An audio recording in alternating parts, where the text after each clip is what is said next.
sides have agreed to engage more positively to see that can we have a bilateral agreement or bilateral arrangement to spur this relationship in the space of services also, so that we can do more, because this is also where we feel we can bring more value to this bilateral relationship.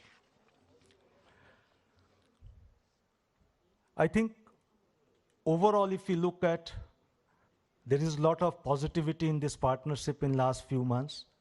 There's a long trust relationship which emanates, I think, more than decades and decades of our relationship, which has got a lot of history, a lot of civilizational history, a lot of our relationship post-independence between Russia and issue. And as our Honorable Prime Minister has put it, as our Minister has put it, I think what we just need to do is to put down and see how we can make things easier for our businesses to do trade with each other. If we can do that, I think we'll not need to do anything more further than that. I think things will get realized, because today, if you talk to businesses in this room also, they have ideas, they have thoughts, they have investments. What they don't have is the trust to take that risk. If we can give them that trust to take that risk, I think things will start happening. So with these words, I welcome you all to India. I hope this partnership that we are showing today in this room today, the deliberations that will happen over today and tomorrow, will open up a more matured and a more trust relationship between our businesses, and open up new areas of partnership which will spur both our trade and investments on both sides, and realize our dream not only to reach $100 billion by 2030, but also make it in much more balanced fashion in which both sides feel a winner at the end of it. So with these words, thank you very much. Thank you all for being here. Thank you.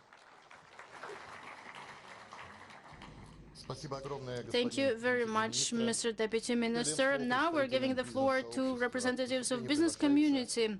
I'm inviting Robert Georgievich Mirzayan, Chief Executive Director, Wildberries and Rus.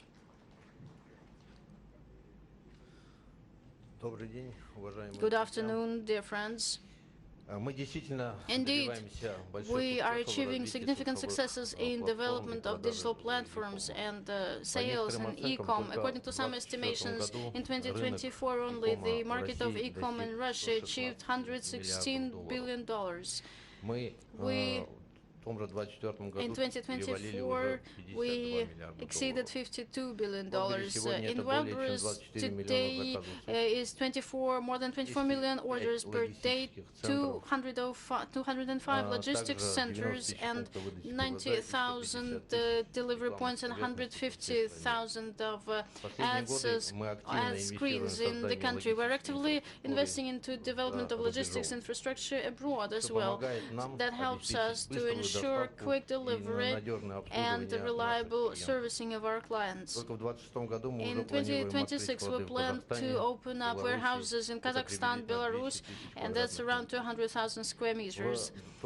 In 2026, in Uzbekistan, we plan to launch the construction of a logistics center, 480,000 square meters. We want to create logistics capacities in all our presence countries. These investments play a key role in reducing the time for delivery of goods and the increase of turnover of sellers who are present in our platform. And this creates optimal conditions for quick growth of trade between countries. Also, logistics facilities create new jobs, ensuring good working conditions, attracting students and young people that stimulates local economy. It is important that we are actively implementing innovative solutions in logistics. In our warehouses, we use automated systems that accelerate processing the orders and reduce the human factor. And in the future, in the company, we plan to use drones, autonomous transport vehicles for delivery. That will allow us to increase the speed of delivery of goods and reduce the logistical costs. Now, we are working in 10 countries. Russia, Belarus, Kazakhstan, Armenia, Kyrgyzstan, Georgia, Uzbekistan, China, United Arab Emirates, Tajikistan. Indian market for us is very promising. Now we see that the products from India are in demand among buyers. Russian sellers are actively buying Indian goods, offering them in our platform. To promote such goods, we launched a window called Made in India. We expect that the sales volume of Indian products this year will total $235 million. Now we are looking into approaches to export models, including B2B for Russian producers, for Indian parts and components, and importing goods from countries of our presence to India. We understand the complexity of export procedures. We know the problem of the costs and logistics, but we believe that with support of the state and with use of flexible digital mechanisms, we will be able to achieve new level of mutually beneficial trade between our countries. The communication is underway with Indian and Russian companies who are ready to support Indian goods going to the markets of the markets where countries where we're operating. We're open to ideas from Indian businesses. We are ready to offer sales platform for products from India in Russia and in the countries of our work, of our operations. To conclude, I wish you successes. Thank you very much. Esteemed Robert Georgievich, thank you very much. And digital, again, about digital trading platforms, Dmitry Matveyevich Kim, our next speaker, Vice President for GR from Ozon. Esteemed ladies and gentlemen, potential business partners, I'm sure future friends, I'm happy to welcome all of you at this magnificent forum. Let me introduce Ozon company to you. This is one of the leading Russian marketplaces, and electronic commerce in Russia has very high level of development.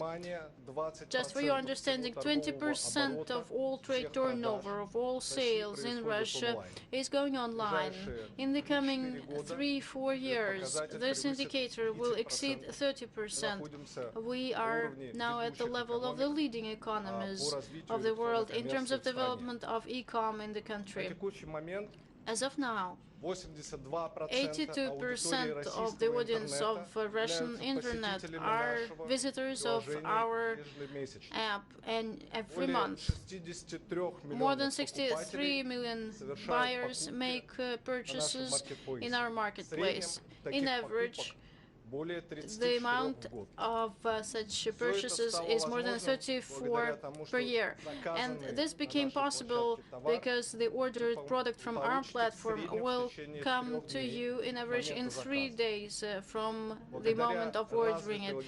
Through developed logistics infrastructure, and we built more than 4 million warehouse capacities across the country. We are operating more than 75,000 points of delivery points, and the popularity of goods in our platform is growing all the time. It is important to mention that we are an open digital platform, so the goods that are sold in our country belong to our partners selling. So we have more than 400 million trade units represented, and the goods bought and purchased by our sellers to further sell and produced in the territory of India cover more than 1 million of trade units.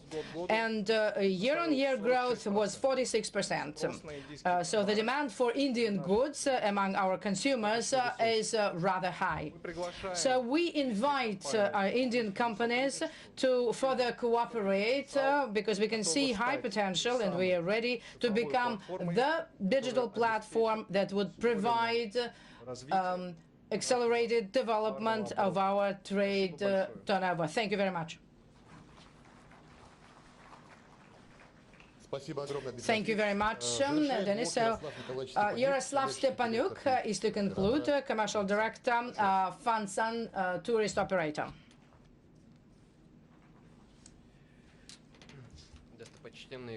So, extinguished guests, ladies and gentlemen, thank you very much for this opportunity to speak up at this platform, because it's really important for the development of our business cooperation. And in our case, it is tourism.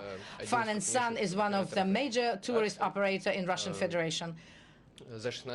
In 16 years of operations, we've demonstrated ourselves as a stable international partner, and the numbers shows that back in 2024 it was 2.2 million tourists, and in 2025 it's already 2.7 million.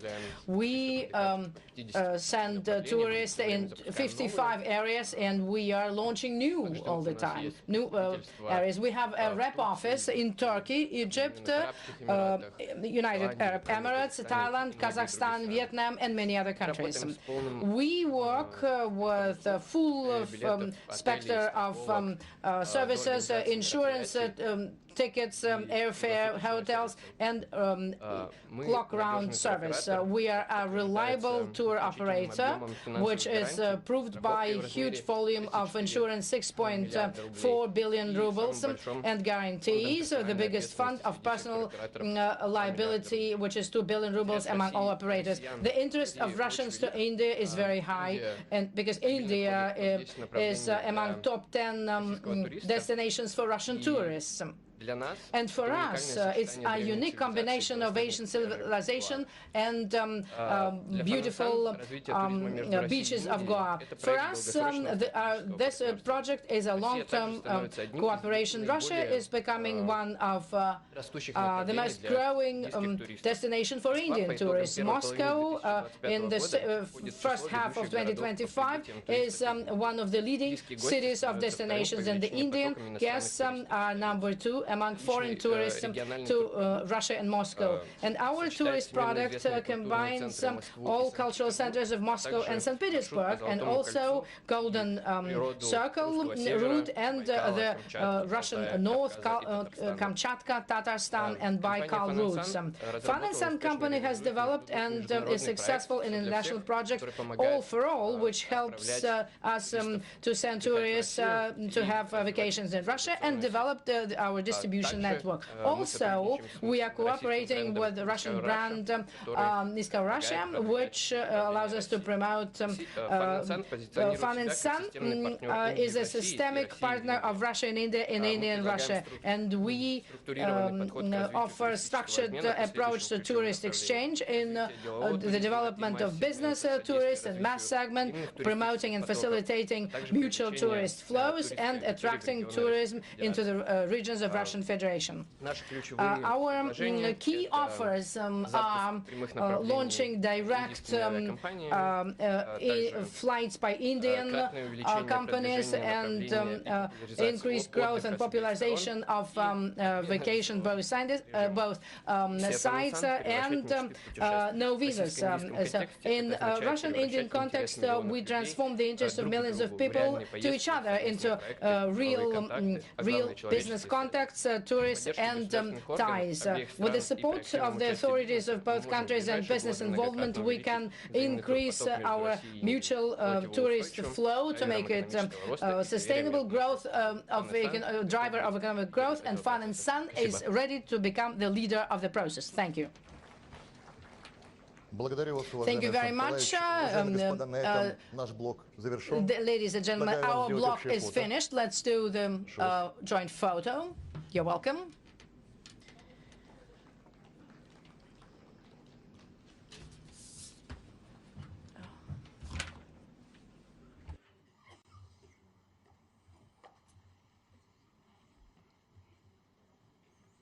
Again, thank you very much. So please take your seats in the room. Thank you. Dear ladies and gentlemen, we are going to have a small break to invite our next speakers. Thank you. Please stay in your seats. Thank you.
Dear ladies and gentlemen, I will continue our speeches, and I would like to invite our next speakers. Thank you very much indeed. And ladies and gentlemen, now we move on to the proceedings of the next session, which is on expanding India's agricultural and food exports to Russia, the emerging opportunities. And I have the privilege of welcoming on stage Ms. Oksana Lut, Honorable Minister of Agriculture of the Russian Federation. And let's put our hands together to welcome on stage Mr. Rajiv Ranjan Singh, Honorable Minister of Fisheries, Animal Husbandry and Dairying, Government of India. We also invite eminent Russian speakers, Mr. Dhananjay Bhagat Keshav, General Director, Atlantis. We welcome Mr. Olga Daiva, Marketing Director of Vichy Rus LLC.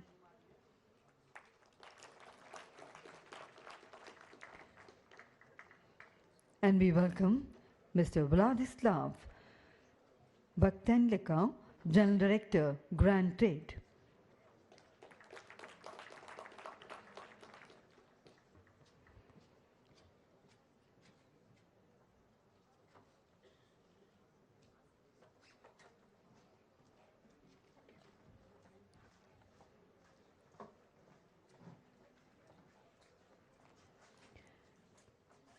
A warm welcome to the next session, which turns our focus to a vital dialogue on strengthening India's agri-food footprint in Russia, unveiling the fresh avenues for trade collaboration and global impact. Ladies and gentlemen, it is now my honor to invite Ms. Oksana Lut, Honorable Minister of Agriculture of the Russian Federation, to kindly deliver her address.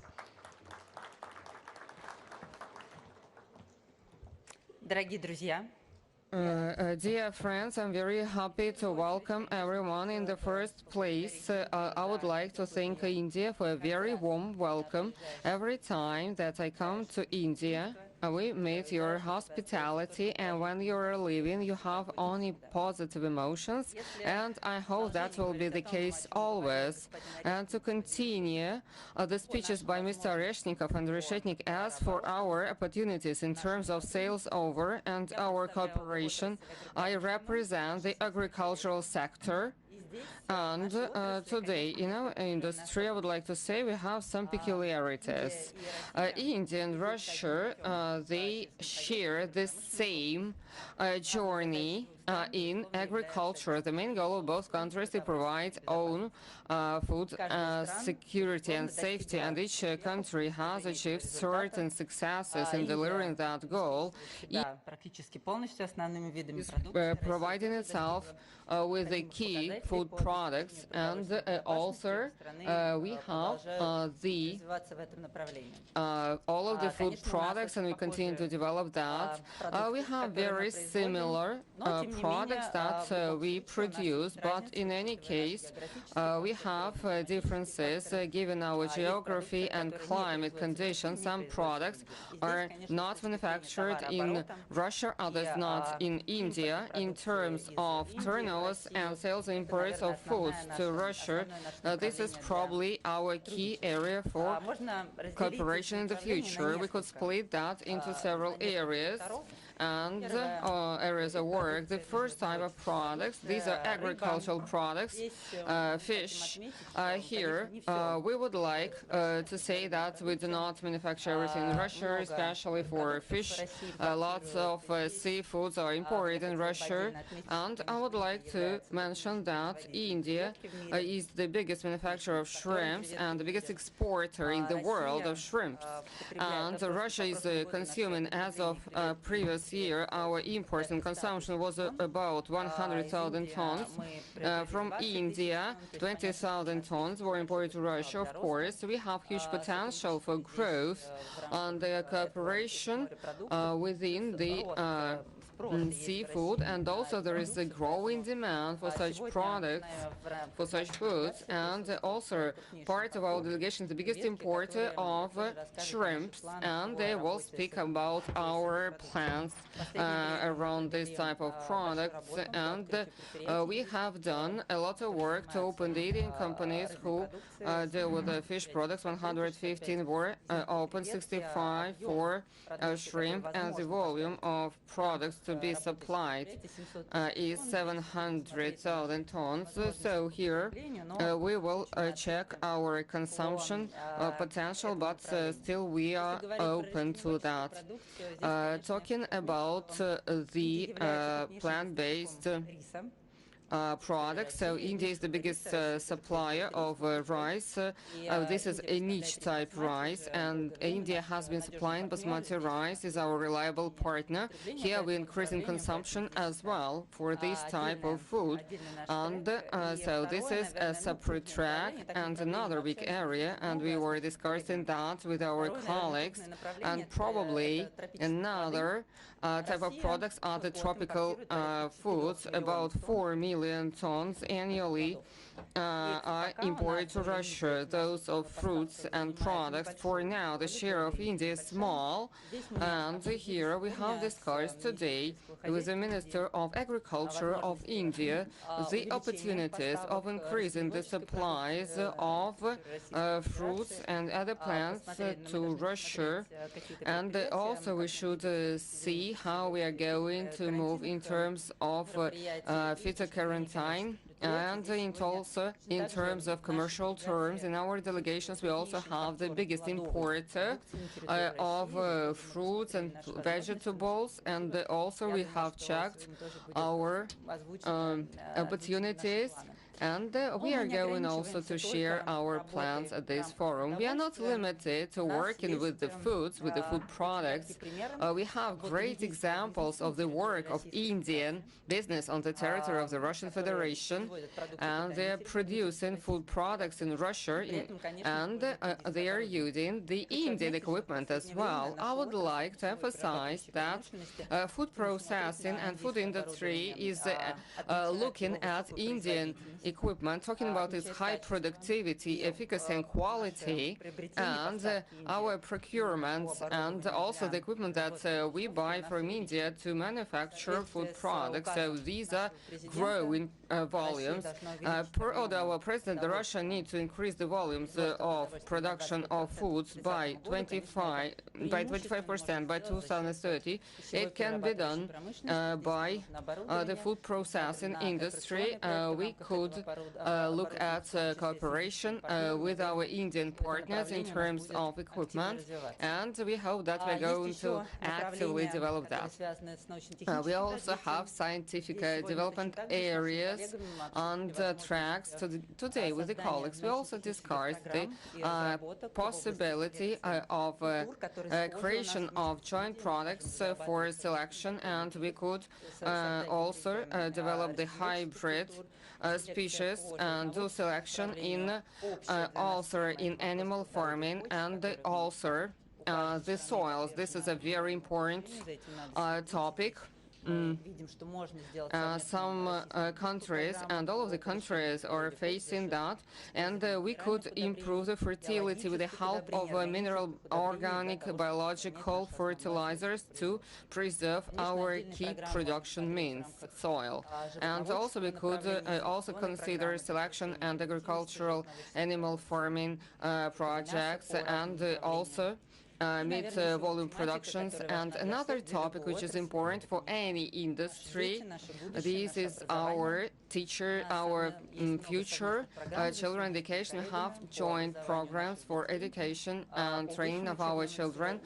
For higher education institutions, universities, we have that joint projects, agronomic projects, which we jointly have, and also we need to pay special attention to master degree and also to PhD and postgraduate studies, so that that we share the pool of scientists for further developments to provide for our food security in the future. And I would like to once again emphasize, thanks to our friendship, the friendship between India, our industrial, agricultural sectors, thanks to the friendship between our leaders, Mr. Modi and Mr. Putin, we are going to develop our agricultural cooperation, and citizens of both countries will always have very tasty and high quality food. Thank you very much.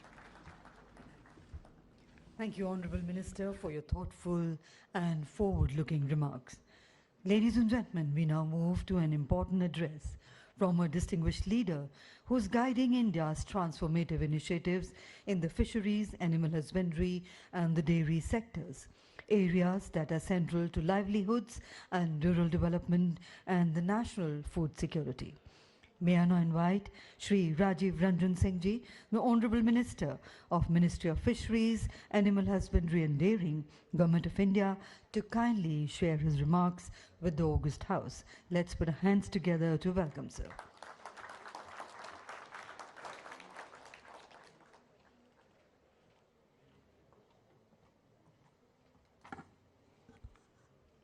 A very good afternoon to all of you. I extend my warm greetings to Honorable Minister of Agriculture, Russian Federation, Madam Oksana Lutji, Honorable Minister for Commerce and Industry, Sri Piyush Goyal ji, distinguished representatives of the Russian Federation, Excellencies, business delegates, friends and colleagues. This business forum offers an important platform to highlight sectoral opportunity, exchange perspectives and reinforce our shared commitment to balance, sustainable and mutually beneficial trade between India and Russia. India's fishery sector is a vital pillar of our coastal economy, supporting nutrition, livelihoods, and employment for millions across 9 coastal states and 4 union territories, strengthened by a coastal line of over 11,000 kilometers and a vast exclusive economic zone. Under the leadership of Honorable Prime Minister Sri Narendra Modi ji, the government has accorded strategic priority to this sector, investing nearly $5.33 billion over the past decades through initiatives such as the Blue Revolution, Pradhan Mantri Matsya Sampada Yojana, and Fishery Infrastructure Development Fund to modernize infrastructure, strengthening value chains, and promote sustainable growth. Today, India stands as a global fishery powerhouse, contributing 8% to global fish production, ranking second in overall fish output and aquaculture, and achieving a record 19.5 million tons of production in 2024-25. To support this growth, India maintains high standards of food safety, robust traceability systems, and transparent science-based protocols to meet the stringent requirements of international markets and uphold global consumer confidence. India's seafood export has shown remarkable dynamism, with export volumes rising 60% and export value increasing 88% over the past decades, reaching more than 130 destinations worldwide. In this context, Russia is an increasingly important partner. While Russia imported marine products worth $3.5 billion in 2021, India's export were $135 million, highlighted the considerable scope to expand our market presence. I take this opportunity to sincerely thank the Russian authorities for their constructive cooperation and continued confidence in India's seafood safety and quality systems. The approval of 128 Indian seafood processing units for export to Russia reflects this trust, and we look forward to continue engagements for approving the remaining 32 units and lifting temporary suspensions on fishery establishment to further extend trade flows. Enhanced access to the Russian market, particularly for aquaculture products such as shrimp, will directly benefit India's 30 million fisheries-linked livelihoods by generating employment, strengthening processing networks, and supporting foreign exchange earnings. At a time when our exporters face tariff-related challenges in certain other markets, expanded opportunity in Russia will help diversify destination and ensure sustained, stable growth for the seafood sector. Looking ahead, there is a significant potential for deeper India-Russia cooperation in fisheries and aquaculture, including cold water aquaculture, trout farming, hatchery technologies, aquatic health management, sustainable fisheries, governance, biodiversity conservation, and coordinated action against IUU fishing. Existing mechanisms such as IRGC, TEC India, Russia, Intergovernmental Commission for Trade, Economic, Scientific, Technological, and Cultural Cooperation, and the India-Russian Working Group on Agriculture Cooperation provide a strong institutional foundation to advance this collaboration. And India remains committed to meeting Russia's high standards on safety, quality, and compliance. With shared trust and strong political will, we can unlock new opportunities for our industries and new prosperity for our coastal communities. I am confident that today's discussion will pave the way for deeper engagement and a future of mutual growth and success. With this, thank you all of us.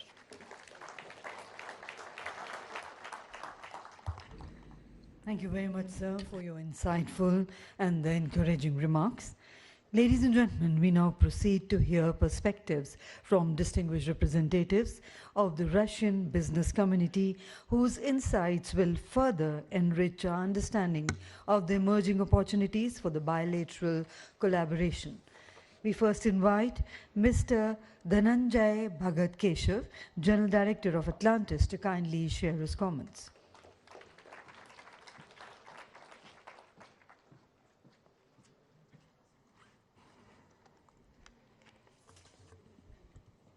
Respected Excellencies, Piyush ji, Maxim Oreshkin ji, Oksana Lut, Minister of Agriculture, other respected ministers.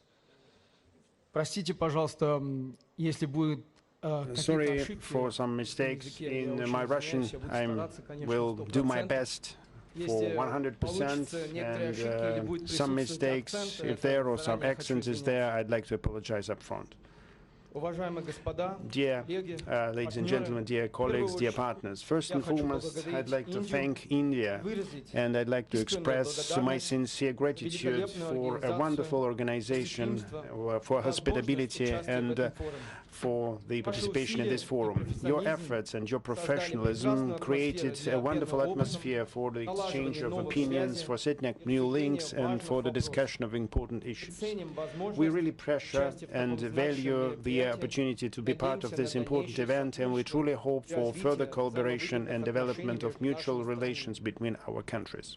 I also would like to express my gratitude to the Minister of the Agriculture of the Russian Federation, Mrs. Oksana Lut, for her support and active assistance in implementing of the project of our enterprise. Your professional support, consulting, and cooperation significantly helped us to develop our initiatives and to strengthen our positions in the market. In the Russian Federation, we conduct our activities since 1989. We actively invest And our investment phase started in 2014, and for today, the Atlantis group of companies has the investments in the amount of 62 billion rubles, and further on in the future, we will continue our investments to implement the new investment project of ours. In 2026, our investment portfolio in the Russian Federation will make up more than 100 billion or $1.2 billion dollars. We hope for our further productive cooperation and mutual development. Today, I'd like to tell you about 4 categories where we right now can collaborate and set up ties between Russia and India. First, technological partnership. Jointly with the Indian industrial companies, we provided deliveries to our facilities of 3 high-tech lines for production of French fries. Their total capacity is 72,000 tons of output a year, which brings our projects to the level of the biggest in the country. Second, import of ingredients and species. The Indian country is a very reliable supplier of species and ingredients. For example, Sintite Industries company, we're interested in further collaboration and with the increase of the raw materials deliveries. Third, professional talents and the involvement of high-skilled personnel and experts.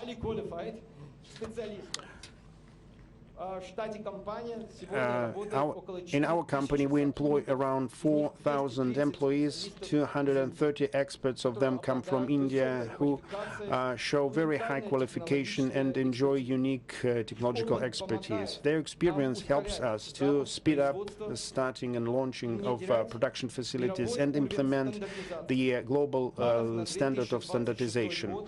In our plans for 2026, we are ready to involve around 800 experts from India. Fourth point, cooperation in the area of seafood deliveries. Initially, we imported that, and we're extremely interested in further development of mutual collaboration in the area of seafood deliveries from India. In particular, these are processed shrimps, and we really pressure the high quality and diversity of Indian products and its competitiveness in the global market. Our company is interested in setting up long-term partnerships based on trust and mutual benefits in order to provide stable deliveries of fresh and high-quality seafoods. We're sure that our joint efforts will allow to significantly expand our opportunities and strengthen our trade and economic cooperation. Thank you for your attention and for this opportunity to discuss the prospects of our collaboration and strengthening imports. I'm sure that our joint efforts and joint participation in the forum will bring us benefits for our businesses and will become a fundamental prerequisite for further collaboration. Thank you very much for your attention. Thank you for your remarks. And we now request Ms. Olga Daiva, Marketing Director of Vichy Rus LLC, to kindly offer her insights.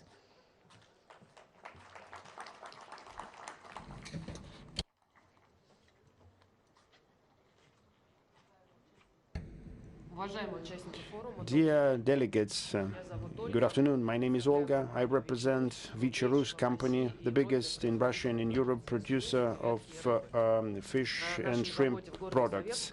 We have a facility in Soviet Kaliningrad region, and on the annual basis we produce 88,000 tons, around 1.4 SKUs. We are one of the top delivery companies of shrimps, and we develop the brand Vichy #1 #1 among seafood brands in the Russian Federation. And I'd like to briefly share with you the developments in the shrimp market and prawn market in the Russian Federation and what kind of prospects we see to strengthen our relations with distinguished partners from India. According to the customs statistics, in 2024, the import of shrimps to Russia grew by 30% versus 2021.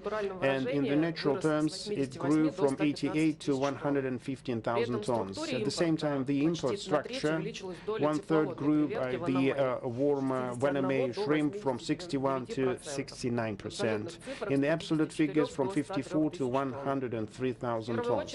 First and foremost, it is conditioned by the drop of import of Pandaus borealis shrimp on the background of its shrinking in the global outputs. As a result, the prices grew and the affordability dropped for the Russian consumers. Vaname shrimp, on the contrary, demonstrates annual growth and in the recent 3 years have become the most popular and affordable type of shrimp in Russia. For now, India is the biggest supplier of headless and shelled shrimp, holding the leading positions in this commodity group.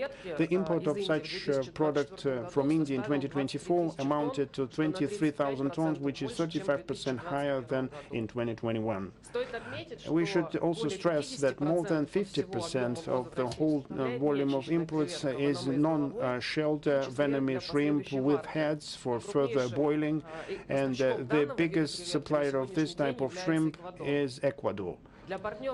For our partners from India, we see prospects to increase the exports of these shrimps with heads, taking into account the growing demand for these products and positive market dynamics.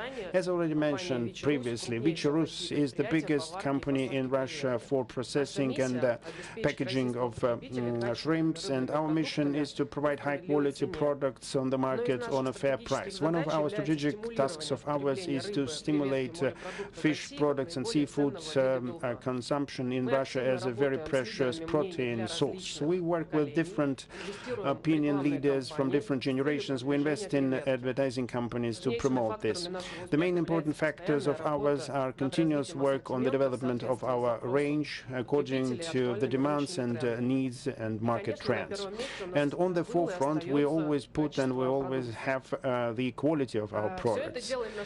It all makes our product really demanded, and on our estimates, shrimp sales in Russian retails grow annually more than 10%, and this is our great contribution. In HoReCa, the growth is around 12% year on year. We believe that our joint work with our Indian partners to develop our product range and providing proper quality across the whole cold line from the pond to the shelf or to the warehouse will help us to develop the Vaname shrimp market together and grow the share of shrimp in the diet of the Russian consumers, which will result in the growth of goods turnover between our countries. In conclusion, I'd like to add that we are ready to strengthen our partnerships and new contracts with Indian producers, and we're open for new proposals. Thank you very much. Thank you, ma'am, for your remarks. And finally, may we welcome Mr. Vladislav Bakhtinka, General Director of Grand Trade, to share his views. Dear ladies and gentlemen, first of all, I'd like to thank you for this great opportunity to be part of this significant forum. As already mentioned, Russia in the recent years achieved significant results in providing its own food security. Our agriculture covers the main needs of the country. We completely provide ourselves with grain, meat, and other types of products. Despite the achieved results in providing food security, still we have some objective factors related to climate and seasonality of Russian production process. In a number of categories, from exotic fruit species and some vegetables and deep-fried frozen products, it's not possible to provide a year-round shelf availability due to internal production. And this is a normal situation. Even the most developed agrarian countries replenish their production with imports. Our company, Grand Trade, is one of the leading importers of food products in Russia, and we consider import not as an alternative, but as a very important and logical continuation of our internal production system. We provide consumers with high quality and stable assortment all the year round, specifically in categories where we have seasonal limitations. Owing to our close collaboration with state bodies and fixed logistics routes and support from proven international partners, we not only deliver goods, we embed import in the architecture of the agricultural and food sustainability of our country. It allows us to flexibly react to demand, keep stable supply, and have high trust from our customers. We pressure the proactive role of the state in balancing the market, and we really want in the future to continue this systematic work, specifically for the perishable goods. Green corridors is something that could significantly improve the efficiency of horticultural products from abroad. It's about the maximum and the speedy control and the customs formalities for the high priority categories. If, for instance, a refrigerator container with the grapes, mango, or other perishable goods from India would pass all controlling procedure in a minimum time and reach the shelf, it will benefit to everybody. The less the container is open and stands idle on the route, the higher the quality of the product in the point of sale, specifically for the temperature-dependent goods. We, from our side, put a special focus on fulfilling all the quality demands and transparency at each stage. So we urge competent bodies of both countries to organize special regimes for such value chains. And this is a specific and concrete step that could significantly improve the global and the mutual trade. We, from our side, actively develop our collaboration with Indian producers, and we see sustainable and stable interest to such categories as seafood, sea products, frozen shrimps, rice, horticulture, textile, and preserved vegetables. These goods have high export potential from India and real demand from Russian consumers. Within this forum, we plan a number of meetings and negotiations with Indian producers, and we plan to close long-term agreements. This is our practical contribution to the strategy to sell in Russia and build stable routes between our countries. We provide not only logistics and bringing goods to market, but also full compliance with Russian standards, quality and safety.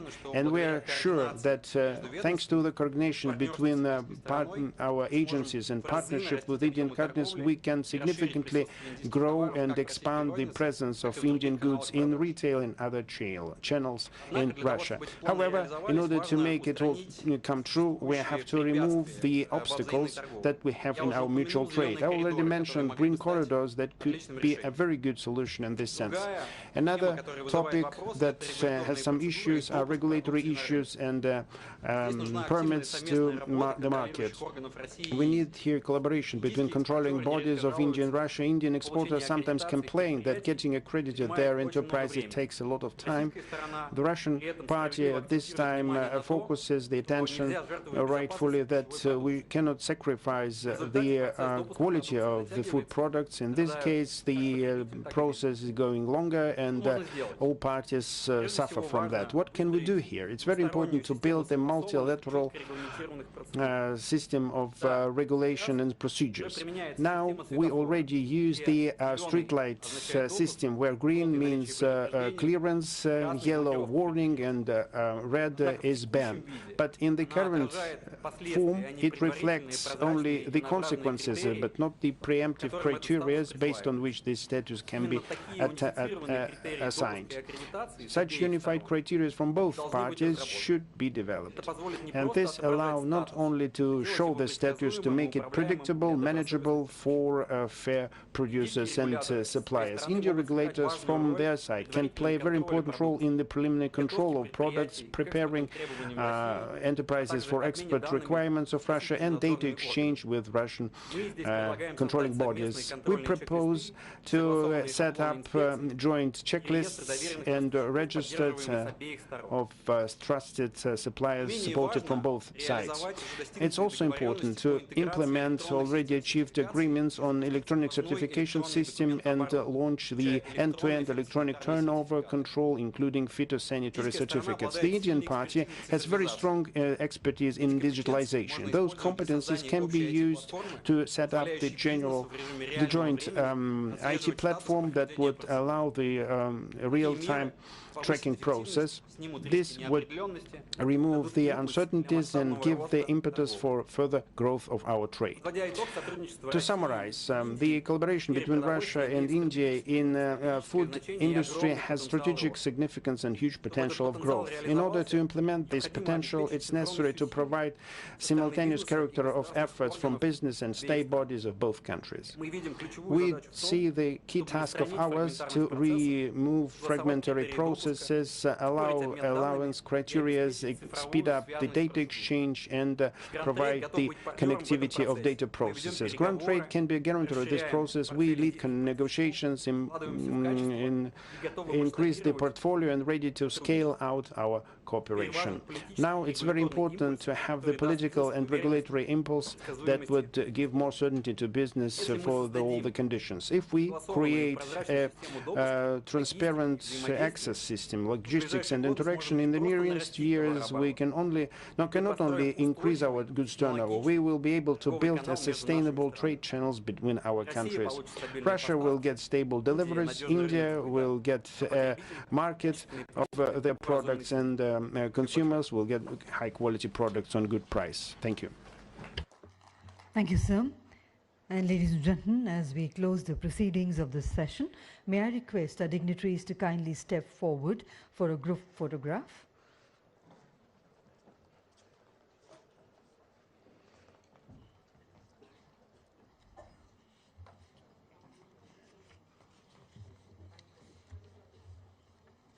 Thank you very much indeed to honorable ministers and distinguished dignitaries for gracing this occasion. Thank you, sir. Thank you, ma'am. And ladies and gentlemen, kindly remain seated as we straightaway move into the proceedings of the next session, which is on Indian-Russian cooperation in pharmaceuticals and healthcare. Just give us a moment to arrange the top table for the next session.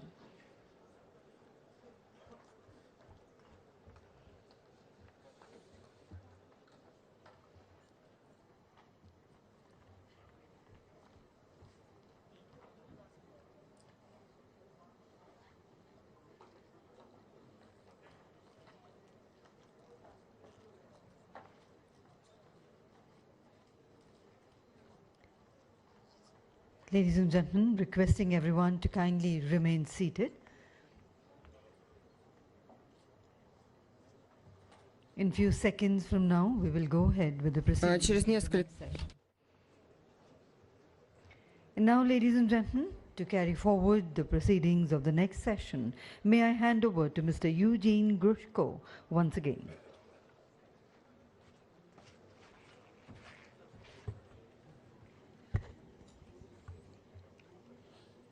Good afternoon once again, dear delegates. We continue our sessions.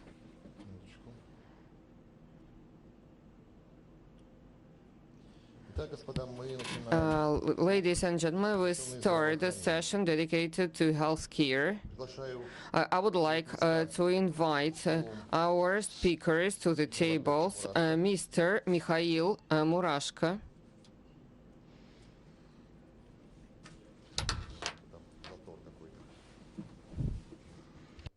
Также приглашаю занять место за столом. I also would like to invite to take his seat Mr. Amit Agrawal. Виктор Александрович Дмитриев приглашается. Mr. Viktor Dmitriev. Василий Геннадьевич Игнатьев. Vasily Ignatiev. И господин Сатя Кармпунья. And Mr. Sati Kampunia. Прошу вас, господа, занимайте места. Dear gentlemen, please take your seats.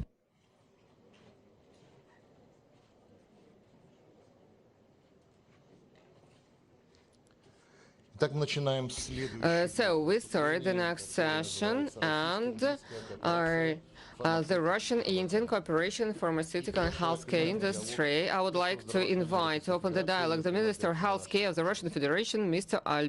Mikhail Murashko.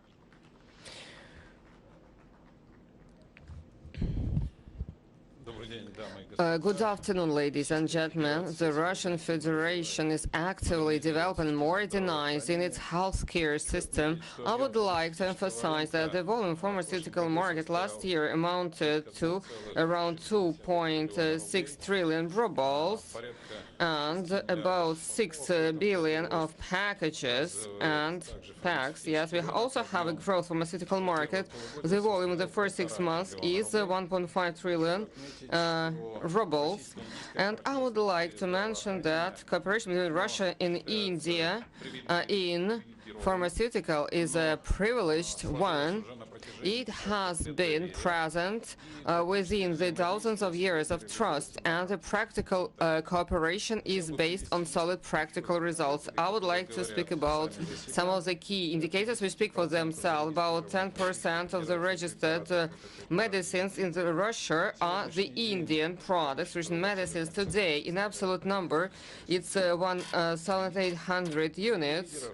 SKUs. Among the leaders present on the Russian market are such companies as Sun Pharmaceuticals, Dr. Reddy's Hetero Labs, and also I would like to say that among the international medicines in the Russian Federation, there are about 30% of the total of the Russian market. The Indian drugs amount to about 16%, and with the high share of APIs deliveries from India to Russia. It's about 1.3 million kilograms of Russian active pharmaceuticals ingredients amount to around 23% of total imports. And today we have room for development and growth, that is for sure. And also we manage the price, and also we manage the healthcare services. It brings the new opportunities. Each citizen of the Russian Federation has a policy of obligatory medical insurance and access to free medical services, to free health care. And also, as for the Russian citizens, also we see the increase in medical tourists, and also the financial funds which come from international medical tourism in Russia is plus 25%. And there is a huge growth for treatment of severe disease, cancer, patient, cardiological, ophthalmological diseases, profile patient treatment in Russia. We see a growing number of presence of medical devices in Russia, growing presence, and also it is applicable to cardiological expendables and 283 medical devices from India, produced in India, and also there is a growth in production of medicines, medical devices in Russia. And another area that we also welcome, when the Russian pharmaceutical companies together jointly with the Indian Indian companies are creating, establishing cooperation and joint companies to promote their products on other markets, given the production facilities and capacities of India, and using the Russian know-how. And our healthcare ministry of the Russian Federation, the healthcare ministry of India, tomorrow will sign an agreement. We have the memorandum on quality control of medicines, on exchange of data, on pharmacopoeia, and also reference samples. So we have the regular base for that. I welcome you to cooperate with us. Thank you very much. Thank you very much, Mr. Mikhail. I would like to invite the Secretary of the Department of Pharmaceutical of the Government of India, Mr. Amit Agrawal.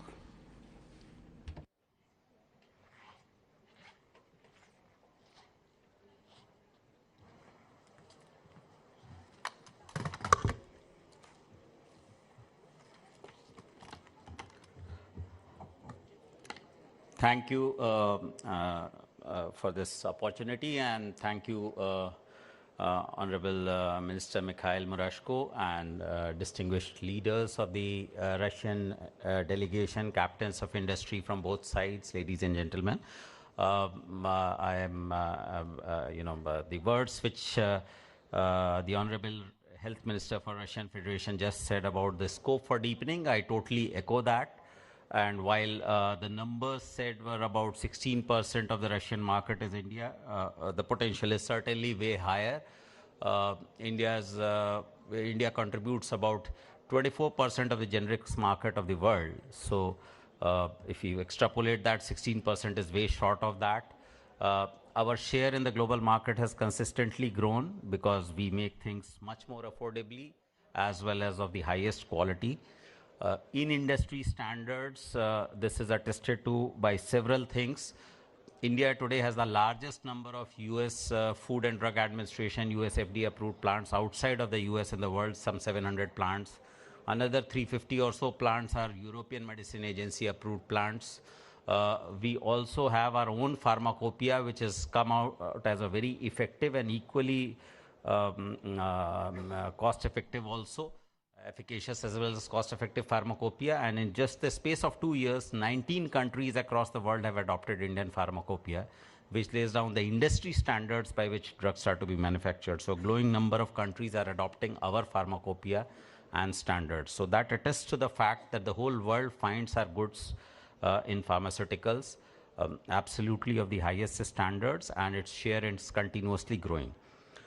That said, the growth so far in the trade in pharmaceuticals between India and Russia has remained below its potential. I believe the potential is high. I understand that the generics market in Russia alone itself is about 13 billion. So if you extrapolate, it should be something like 2.5 billion in formulations.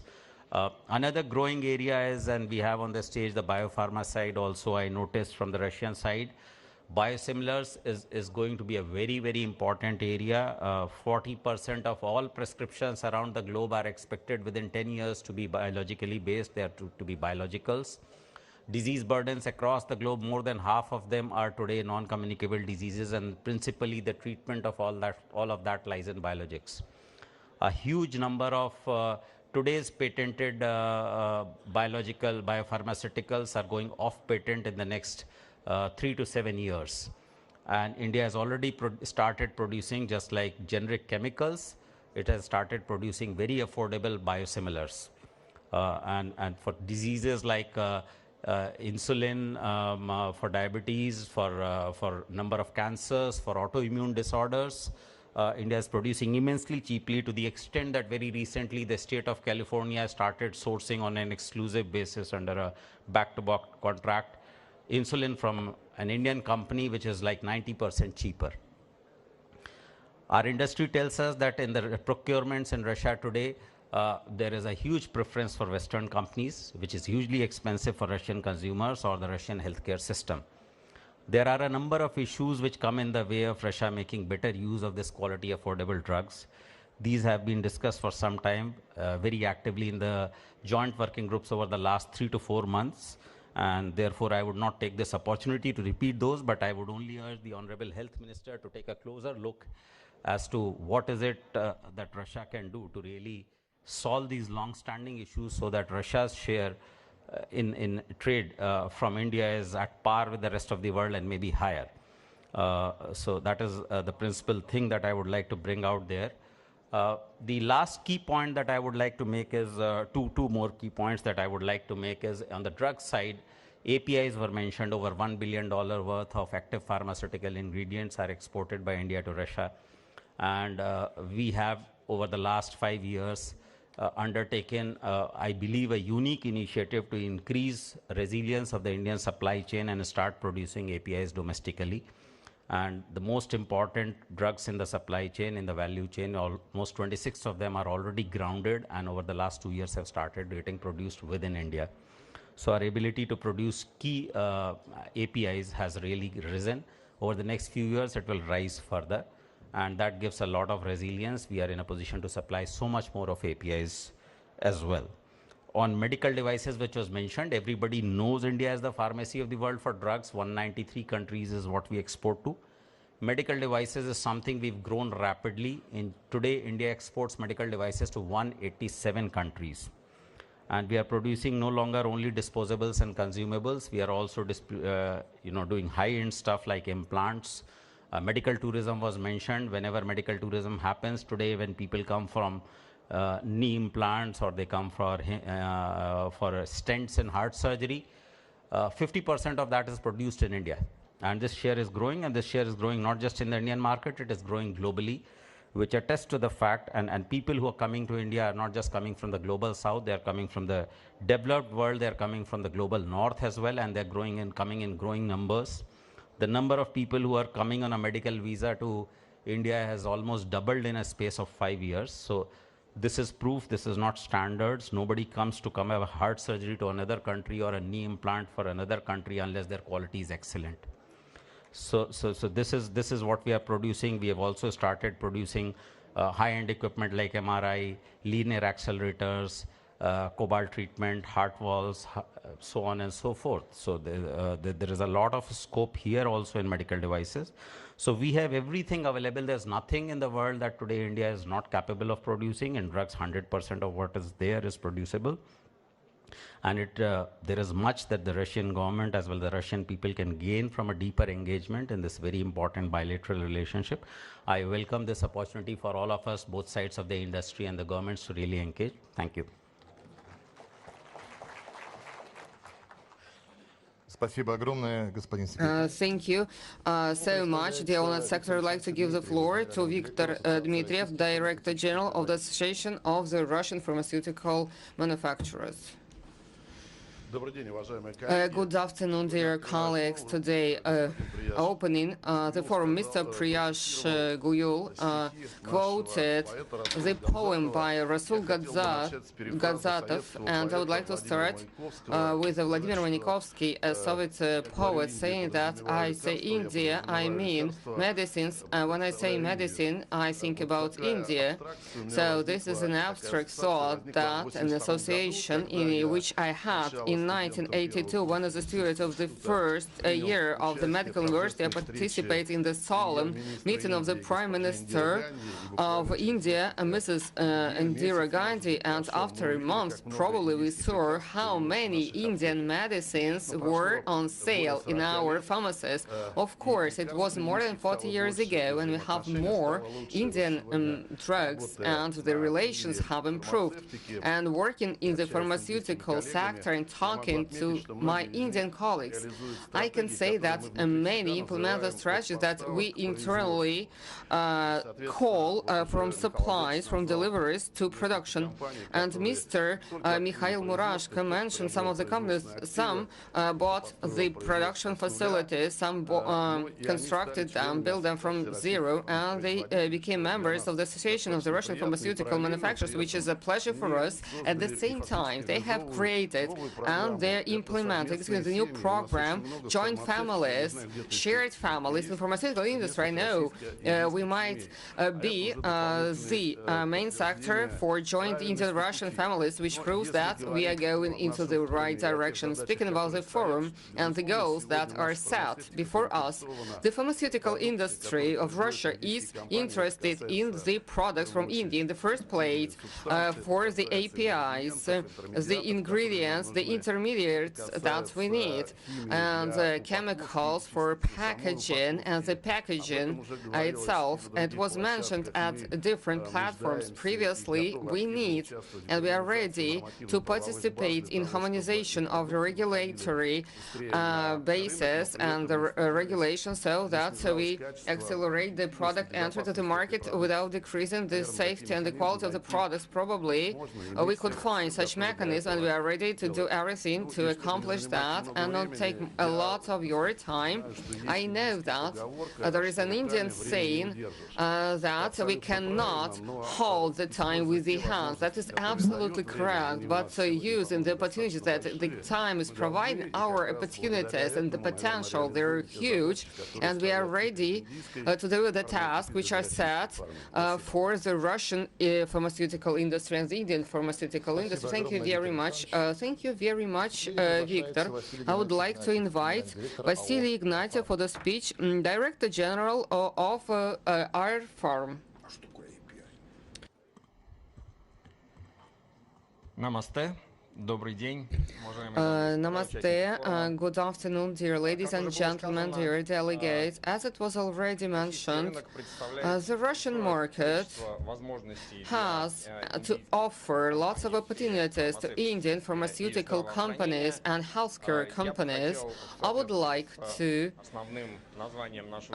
say the following, and which is related to the key name of our forum, speaking about the new opportunities. And historically, the Indian medicines on our market has been present for a long time, and they have a high share of the market. And Victor remembered his student years. Unfortunately, I was often sick when I was a kid, and the beginning of the end of 70s, beginning of 80s. Often I was taking Indian medicines, and this presence has persisted, and it has been amplified over the past dozens of years. Still, what are the news? What is happening on our market today?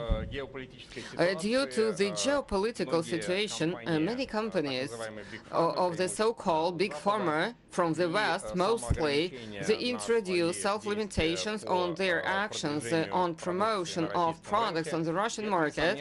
And, of course, this is the window of opportunities for manufacturers from other countries, including from India, in order to be more active in terms of marketing, promotion, and advertising on the Russian market for their products. The second block is about the state procurement segment, where the Russian Federation, well, the procurement is conducted primarily for hospital specialized medical care provision. So these are specialized medical drugs. Over the past 15 years, we have preference for the Russian products, which it might seem is limiting direct imports, but as we can see, and based on the example of our cooperation, this is an additional window of opportunity for Indian partners in part of supplies of intermediate ingredients, raw materials for pharmaceutical production of finished products, and also APIs, the active pharmaceutical ingredients. And also there is a more new trend, which is exports from India of the results of intellectual property, patents, know-how,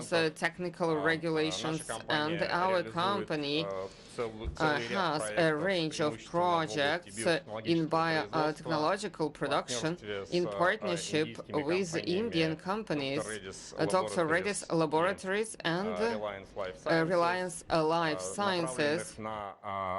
It is aimed at interacting and setting up production in Russia foreign ingredients based on mononuclear antibodies. And in conclusion, an additional opportunity for the development of the Russian pharmaceuticals industry is becoming imports from India of the production and lab equipment for pharmaceuticals and biotechnologies. This segment in Russia grows quickly, and the demand is growing for the equipment. The demand is very high, and we ask Indian producers to be more active and participate in cooperation projects in this sphere. Thank you very much for your attention. Thank you very much. And in conclusion of this important block, we invite Mr. Satya Karmpunia, President of Rus Biofarm Group. Dear Excellencies, dear delegates, dear colleagues, good afternoon. I see that predominantly the audience here is English-speaking, our Indian colleagues, so I decided to speak English. As our Honorable Health Minister, Mr. Mikhail just said, how much India is involved in pharmaceutical market of Russia, I would like to add my comments on the same from business perspective. Our President, Mr. Putin, has set a target of year 2030, by which Russia should become totally self-reliant in pharmaceutical manufacturing. And in this process, there are a lot of opportunities that have come up in Russia because the market is growing very rapidly. There are, right now, I'll be very concrete with what steps can be, where, in which all sectors can Indian companies can provide their goods and services to Russian companies. The first one is localization of active pharmaceutical ingredients. Now, the Russian government has very clearly given a benefit to companies who are making APIs locally in Russia, in government tenders. Now, making APIs is just not, doing an N-1. It is, the government is demanding deeper synthesis, deeper chemical reactions. So that makes the task a little complicated. We in Russia are quite already masters of making drug formulations, drug products, but in API we are just catching up. So here Indian companies who have decades of experience in making APIs can come as technology transfer partners. Plus they can sign long-term agreements of supplying of raw materials that are required for API. So that could be a win-win situation. Then the other sector is biosimilars. My colleague just mentioned it. So in biosimilars now, if you remember 15 years back, the top 100 products that were being sold in the world, only 10, 15 were biotech, rest was chemical. But if you see the list of top 100 selling drugs in 2025, I think more than 50% are already biotech. So biotech is the segment to be. So all Russian companies, pharmaceutical companies, are also rushing towards making biosimilar products. But biosimilar is not like generic products where you can develop and launch 10, 15 biosimilars every year. A single company can't do that. Every biosimilar project is costing between from development to market launch, it's costing between $10 to $30 million. So that's huge investment for any company. So in this, for example, our company, we've decided to launch 30 biosimilars by 2030. We know that we can't pull in so many resources for developing such these 30 projects. So we have partnered with equally ambitious Indian companies where we have pulled in our resources, partly by investments, clinical trials, where we can decide on territories' marketing rights. The master cell bank is owned by Indian company and Russian company, and we can co-develop such projects. So this will fast-track the development of the biosimilar project, as well as the burden of investment would be much lesser on both the companies, creating a win-win situation. Now, third, I think the CDMO part, I mean, it's nothing new that I'm going to say. Big pharma worldwide is using India as a CDMO hub. The way Russian pharmaceutical is right now developing at a very high pace, it's of course not possible for us to do everything in-house. So Indian CDMO companies can give services to Russian pharmaceutical company for outsourcing of certain tasks. Now, apart from that, I think, again, the Indian minister just said about the hospital devices, the medical consumables.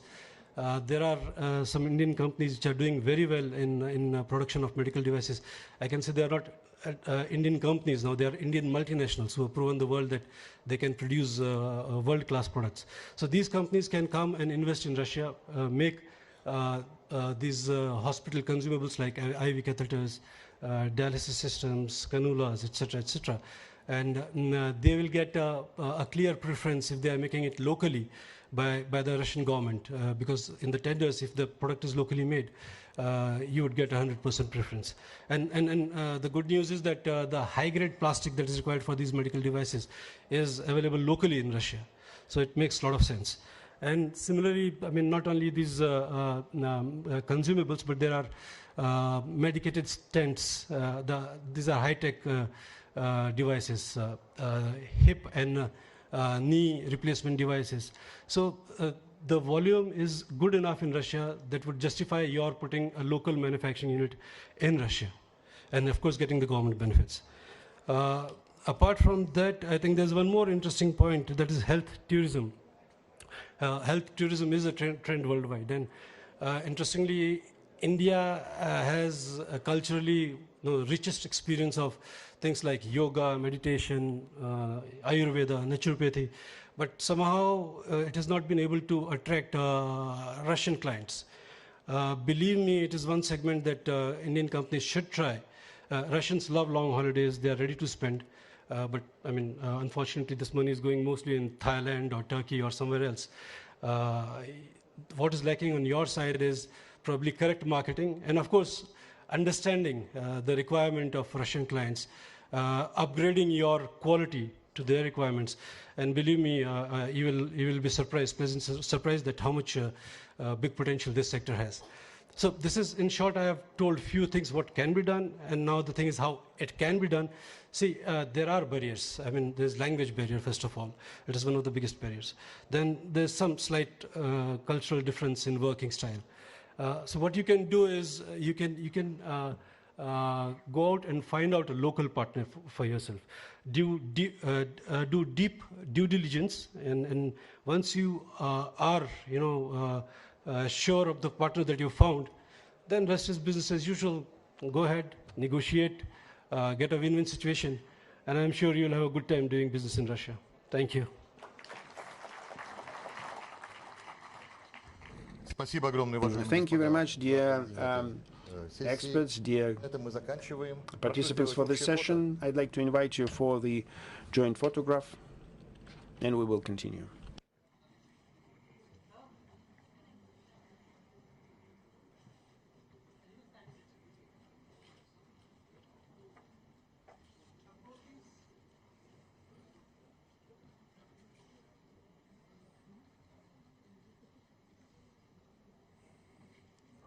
Благодарю вас, господа. Прошу занимать ваши места в зале. Thank you, dear participants. Let's make a short break and we will continue our session.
Уважаемые участники, прошу вас занимать места. Мы продолжаем. Dear participants, please take your seats. We are about to continue.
Уважаемые участники, мы продолжаем нашу сессию. So, dear participants, ladies and gentlemen, we continue our session.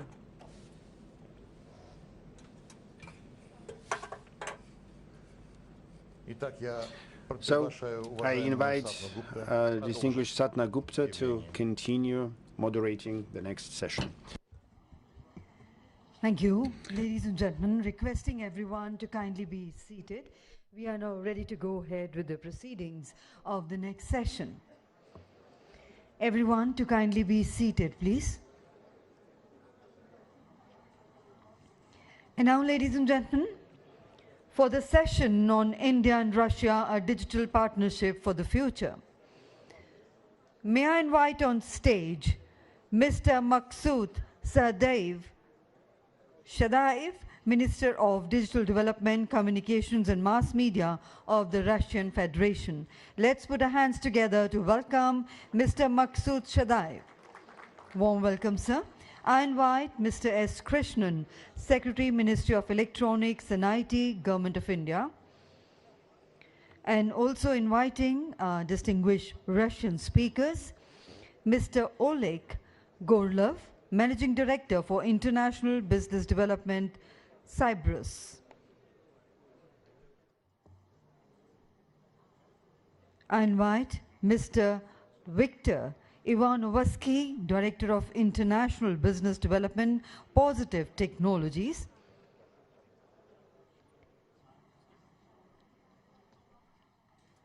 And Ms. Nina Matrianko, Director of the Product Marketing Department, Beeline Big Data and AI.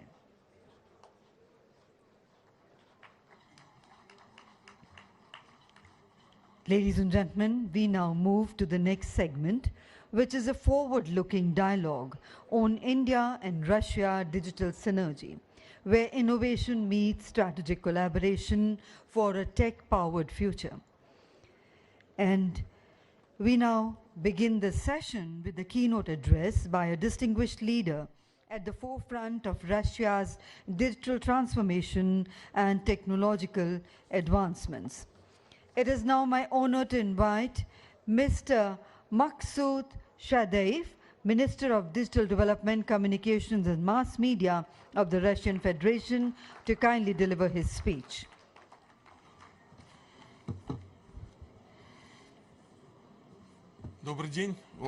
Good afternoon, dear colleagues and our current and I hope future partners.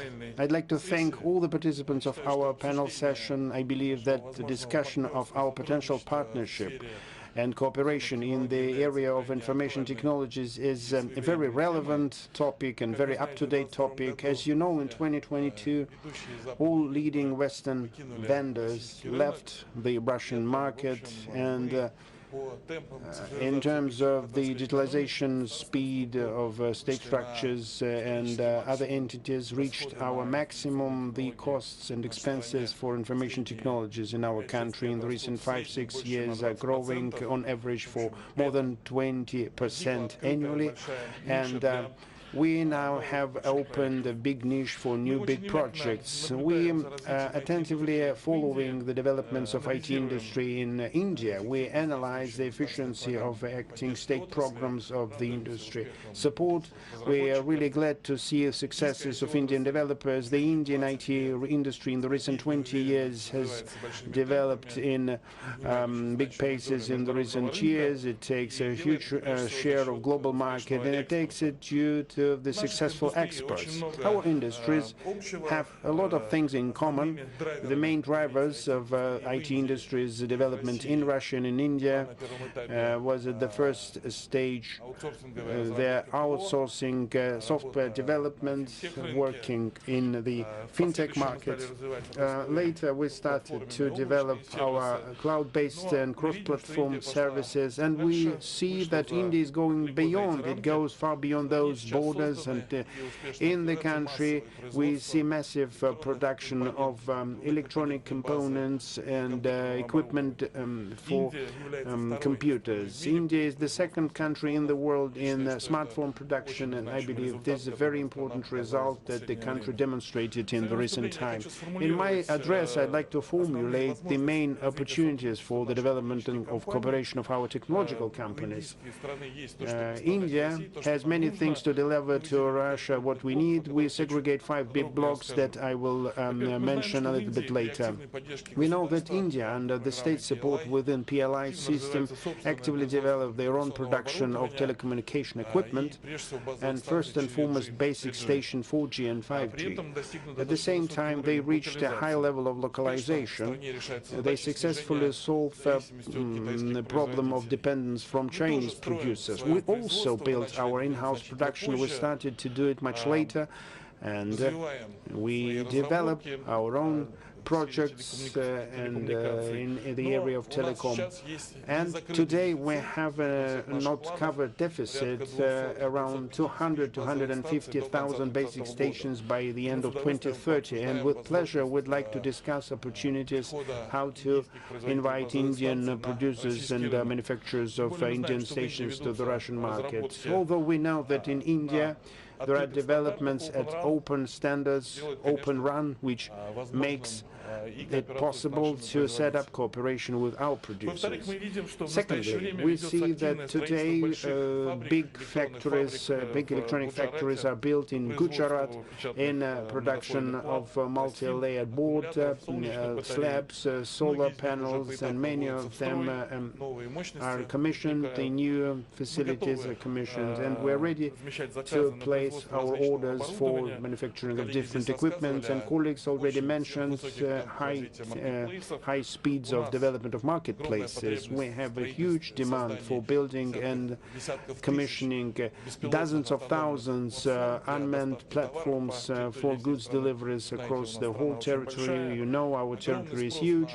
We have huge demand for robotized warehousing platforms, and for sure we can have common points there for our cooperation. Third, Russia has big plans to develop and create new satellite constellations for broadcasting, distance sounding, navigation, telecommunications. We actively develop new space ships for our orbital and high orbital geostationary constellations. We start also actively design and develop them. And we know Bangalore has a big production cluster that was created and specialized on production of separate components for satellites. So we know that around that there are a big private industry of satellite production, and for sure we are ready to interact there.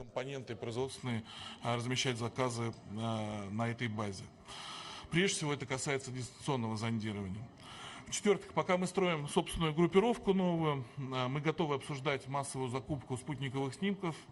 Значит, мы знаем, что у Индии есть группировка аппаратов с высоким, сверхвысоким разрешением Картосат. Картосат-3 это, я считаю, технологический шедевр, когда Индия показала всему миру, что можно делать разрешение, которого нет ни у кого, 25 сантиметров. Нам очень нужны эти данные, в том числе для управления пространственным развитием, мониторинга развития сельского хозяйства, отслеживания лесных пожаров, крупных инцидентов, чрезвычайных ситуаций. Мы готовы покупать сырые данные или готовы совместно развивать платформы для их анализа, в том числе с использованием технологий искусственного интеллекта. Ну и, наконец, пятое, последнее, но не по значимости направление. В Индии и в России активно развиваются собственные большие языковые модели. Очень много мы инвестируем сейчас в это направление, в создание новых решений в сфере искусственного интеллекта. Но нам в России в моменте не всегда хватает специализированной вычислительной инфраструктуры для того, чтобы проводить обучение наших моделей и закрыть все наши потребности. Мы не успеваем наращивать эти мощности, поэтому мы готовы с удовольствием размещать заказы на долгосрочной основе. Наши крупные компании, мы обсуждали с ними, в том числе на основе форвардных контрактов, обучать большие языковые модели на инфраструктуре, которая, возможно, под эти заказы будет формироваться специализированно в Индии. Мы считаем, что это очень важное направление. Ну и в завершении своего выступления хочу сказать, что мы готовы работать по этим направлениям, мы готовы обсуждать с ведущими разработчиками корпоративного ПО совместные проекты по созданию центров локализации, значит, для того, чтобы мы закрывали те белые пятна, которые у нас остаются после ухода западных вендоров в нашей цифровой экосистеме. Спасибо большое за внимание. Очень надеюсь на будущее сотрудничество. Спасибо.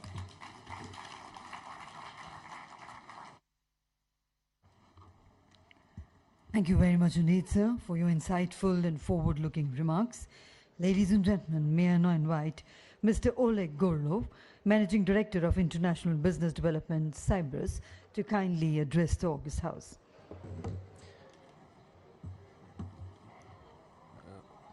Уважаемый Максим Станиславович, His Excellency Mr. Piyush Goyal, уважаемый Максут Игоревич, как вы отметили, индийская IT-индустрия достигла впечатляющих успехов. То же самое можно сказать и про индийскую отрасль кибербезопасности, которая демонстрирует последние годы активный рост, растет позиция Индии в мировых рейтингах, растет объем рынка кибербезопасности, появляются новые компании с мировыми именами. При этом растет и запрос на квалифицированные кадры. Фонд развития результативной кибербезопасности Cyberus, который я представляю на данном форуме, это российский технологический холдинг, который объединяет ряд портфельных и партнерских компаний с уникальной накопленной экспертизой по построению отрасли информационной безопасности, которой мы готовы делиться и совместно развивать с индийскими коллегами. Речь идет в первую очередь о системе развития человеческого капитала в сфере кибербезопасности, о создании образовательной экосистемы для подготовки специалистов различного профиля и уровня от операторов до разработчиков программного обеспечения. Особое внимание уделяем привлечению новых специалистов в отрасль через профильные информационные ресурсы, проведение специализированных мероприятий, в частности киберфестивалей, создание киберполигонов и проведение международных соревнований, а также создание специализированных центров кибердомов. Пользуясь случаем, хотел бы пригласить индийских участников форума, индийских коллег посетить наш кибердом в Москве для получения более полного представления как об этом уникальном объекте, так и о Сайбрусе в целом. Кроме того, мы создаем систему объективной оценки уровня защищенности информационной инфраструктуры через контролируемый поиск уязвимостей. Предлагаем их устранение и таким образом предотвращаем реальные хакерские атаки. По обозначенным направлениям мы предлагаем сотрудничество потенциальным индийским партнерам для построения результативной кибербезопасности, а именно готовы совместно развивать человеческий потенциал, привлекать высококвалифицированные индийские кадры для проектной работы, для измерения киберустойчивости, а также готовы через входящих в наш контур дистрибьюторов и интеграторов импортировать и внедрять передовые индийские решения на российском рынке для обеспечения эффективной защиты. Такой спектр сотрудничества, несомненно, будет способствовать развитию данной отрасли двух стран. Мы готовы взаимодействовать как с частными, так и с государственными индийскими структурами. И, надеюсь, на данном форуме мы сможем наладить диалог с новыми потенциальными партнерами. Кстати, некоторые наши партнерские компании уже представлены в Индии, но об этом подробнее прокомментирует мой коллега Виктор Ивановский. Спасибо за внимание. Дневат.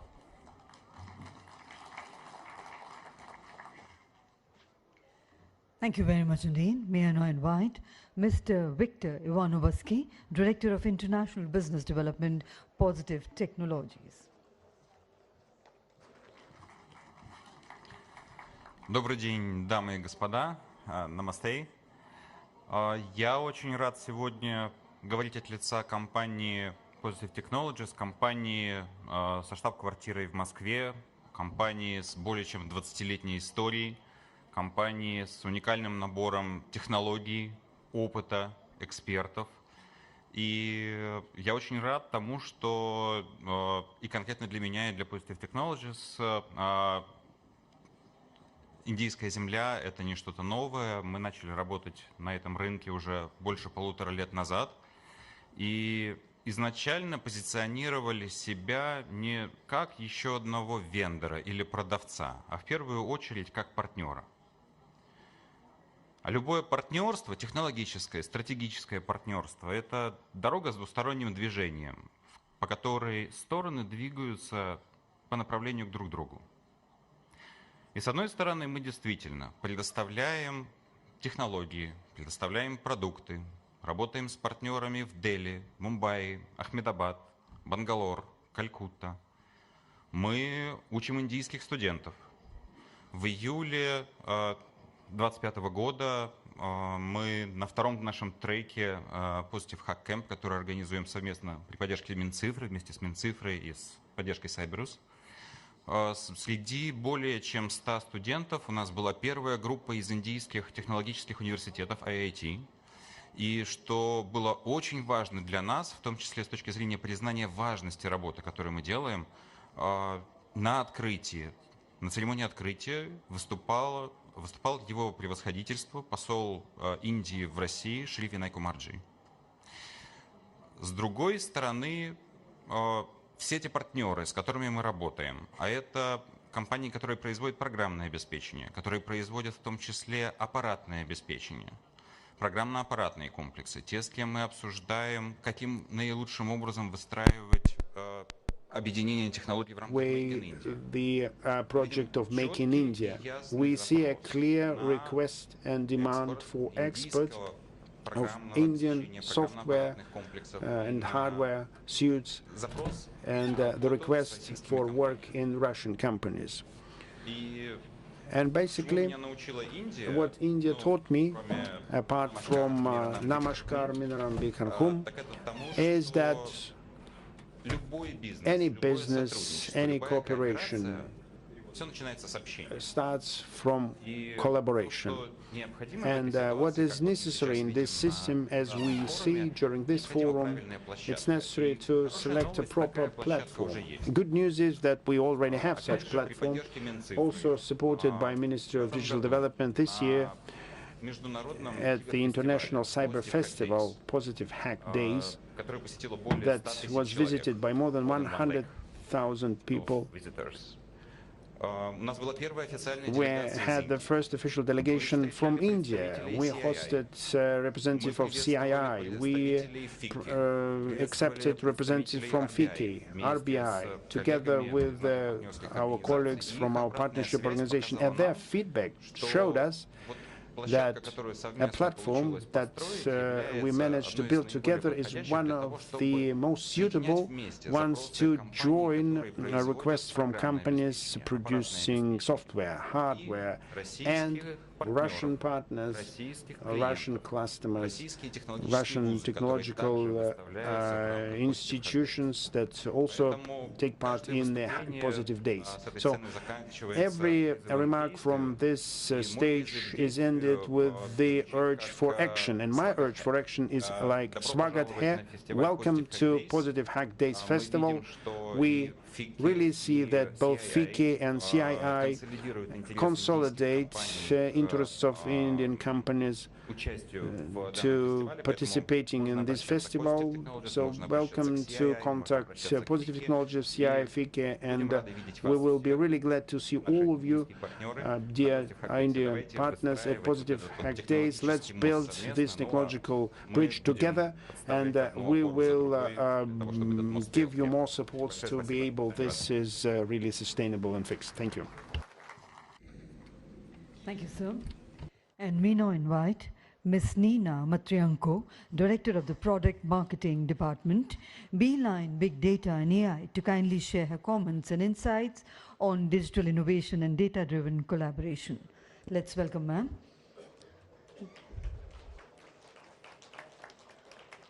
Добрый день. Good afternoon, dear friends. Technologies and humans, one cannot exist without the other, and many of you today mentioned the importance of human-one relations, because this is the foundation of the future partnership, in this case technological partners, that we would like to implement and build within our countries. Because I think we've been dealing perfectly with the goal of one relations, but as I feel from the warm welcome that I received in this country, our shared growth, that is the name of the conference, and shared growth is the foundation of collaborations and cooperations that we can build together. India and Russia have a big scale and a huge amount of work in digitalization and in AI. India is demonstrating the reference and the example for mass introduction of digital services and has a huge pool of IT talents, and Russia has accumulated profound expertise in creation of comprehensive industrial solutions and in work with the big data. And also, we are at the age, and we almost shifted to the wide use of AI. So we have moved from experiments to the practical use, and the key area for us, I see, in development of introduction of technologies and AI agents based on our research in Russia.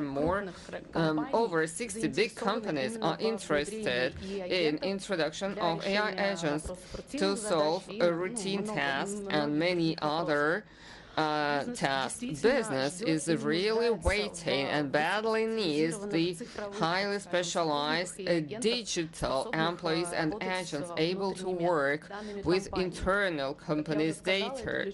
As I've mentioned, this is the key area for development of our cooperation, as we see, and Russia has lots of project solutions and developments which are already implemented to improve the quality of service and sales. And more importantly, we already can see the effect in real projects that will make it easier and quicker to implement and jointly these projects by both countries, because the companies already understand the value from AI technologies and agents in particular. India has an experience of integration, close integration, and can offer the methods and solutions and profound deep in expertise given the cool technologies and technological effects in many industries, in agriculture and fintech and in education and many others, where India is demonstrating the innovative approach to digitalization. On top of that, as Mr. Maxim also mentioned, we want to speak about basic stations and telecom equipment, and one of the practical solutions will be the creation of the joint center to develop and also to implement the AI and digital practices exchange in terms of AI. Our cooperation, to my mind, should be aimed at creation of long-term technological alliances, from joint development and agents and multi-platform systems to a creation of the cities of controlling and management administration of smart cities and infrastructure. And to finish, I would like to invite your country, and Beeline on the annual basis is holding the biggest awards, AI awards, where we reward the best practice from organizations within their projects and developments in AI sector. In 2026, we plan to hold this award as the main award in the industry, which has international character in terms of standards in AI. And if your team would like to, we'll be happy to invite you so that we could learn the best practice that you could share with us within AI awards. Thank you. Thank you. And ladies and gentlemen, we now turn to hear from a distinguished leader at the forefront of India's digital transformation and technology governance. May I now invite Shri S. Krishnan, Secretary, Ministry of Electronics and Information Technology, Government of India, to kindly share his views with us. Let's put our hands together to welcome sir.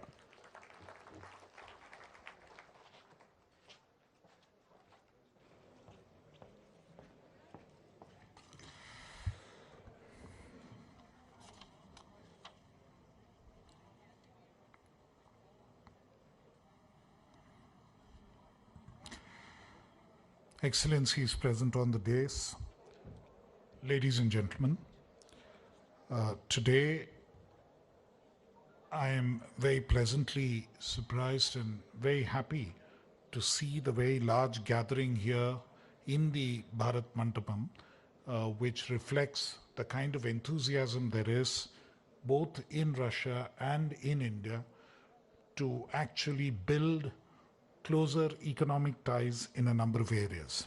And one of these critical areas where these ties can be built is the area of digital technologies, the digital economy, information technology, and all the emerging technologies in this particular area of economic development.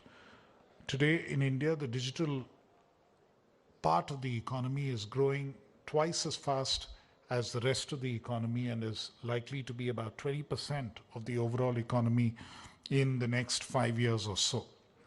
Currently, it's at about 13%. It's doubled in the last 5 years, and it's likely to double again in the next 5, primarily because it's growing significantly faster than the rest of the economy. My compliments are really both to the Department of Commerce and the Ministry of Commerce and Industry in the Government of India and to FICCI for having put together this really large event. And the forum's theme, which is Sell to Russia and New Opportunities for Indian Businesses, perfectly encapsulates the spirit which has defined our nation's relationship over decades. And I think this is a mutually beneficial arrangement which would grow even faster. We are all well aware that India and Russia represent a very steadfast partnership over many, many decades, both towards development, security, and global influence. There is a dynamism in this relationship which we need to recapture and push forward. Recently, my minister, the Honorable Minister for Electronics and Information Technology, Shri Ashwini Vaishnav, attended the St. Petersburg International Economic Forum, which was held on June 18th and 21st of 2025. During this visit, the minister had a number of bilateral meetings and other engagements, both with Russian federal ministers, but also with members of the business community and technology leaders and investors. And there was, of course, specific engagement in the area of logistics development, transportation, infrastructure, railways, and particularly in the space of information technology and artificial intelligence. And cybersecurity, rare earth minerals, and artificial intelligence were the specific focus that we've been given a direction in the ministry to work and engage more closely with our Russian counterparts. And it's truly very significant that the overall trade between the two countries, which is at about $30 billion originally, this is likely for 2025 will almost treble and become close to $100 billion as per the target by 2030. And in this, digital trade will represent a very, very significant chunk. And that's, I think, something which can really work for both countries because our products and capabilities are inherently complementary. They complement each other in a way that compared to any other country, and that's something which I think is very critical. And for us today, technology-linked cooperation represents one of the most promising and strategic frontiers in our bilateral relationship. It's increasingly important in the technology area that we need to source from safe and trusted value chains. We have to ensure that we trust the partners with whom we trade in this area, and for India, there is no more trustworthy partner than the Russian Federation, and I think that would be a very critical element.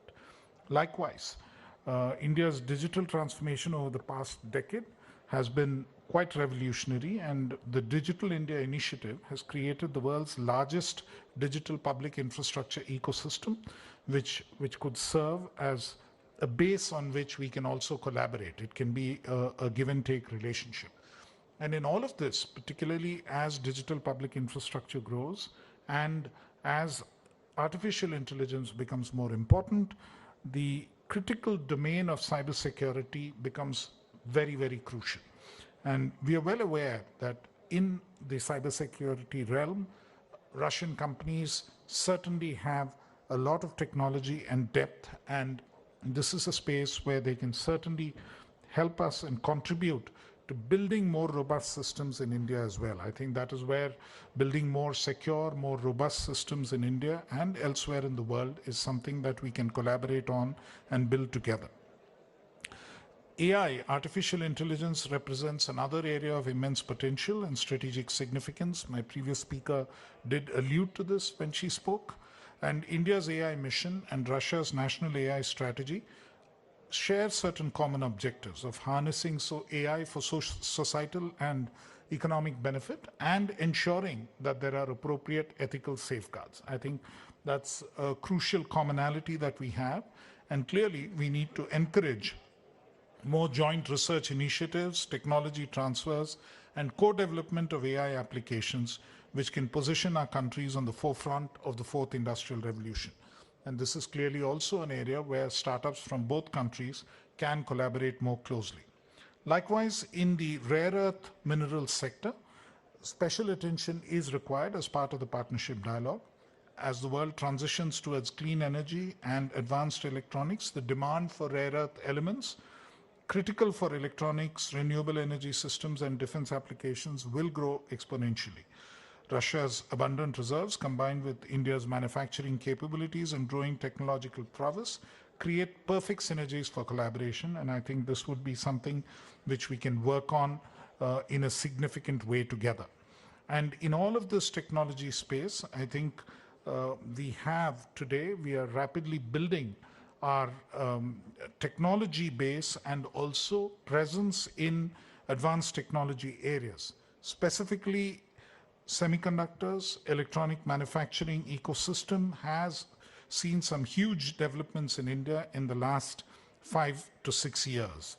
Our Semicon India program, under which we are in the process of establishing the first major semiconductor facilities here in India, and these should come up by the end of this year or early 2026. We should be having significant fabrication facilities, also packaging units, and all of them functioning, which would take up a significant proportion of our own demand. And today in electronics manufacture, India is the second largest mobile phone manufacturer in the world. And we also have, incidentally, in chip design, 20% of the global workforce. And therefore, we have a fairly robust chip design industry, which is currently flourishing in the country. And that is something that we can work together to move forward.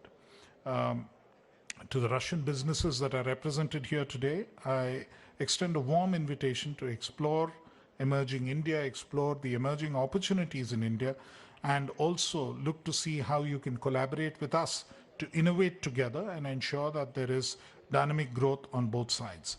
Our doors are open, our policies are very favorable, and our commitment to this partnership is unwavering. Together, let's create the kind of success stories that would benefit our economies and set new benchmarks for international cooperation. Thank you very much for your attention. Dhanyavad. Spasibo. Thank you. Thank you, sir.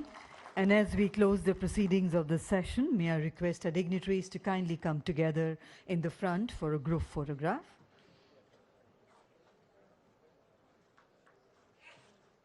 Ladies and gentlemen, kindly remain seated. We now move straight away into our last session of this business forum.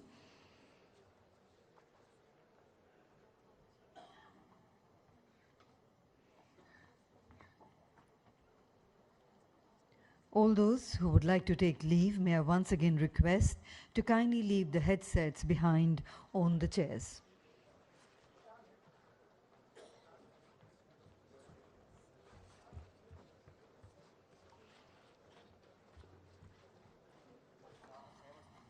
Kindly remain seated while we do up the top table for the next session.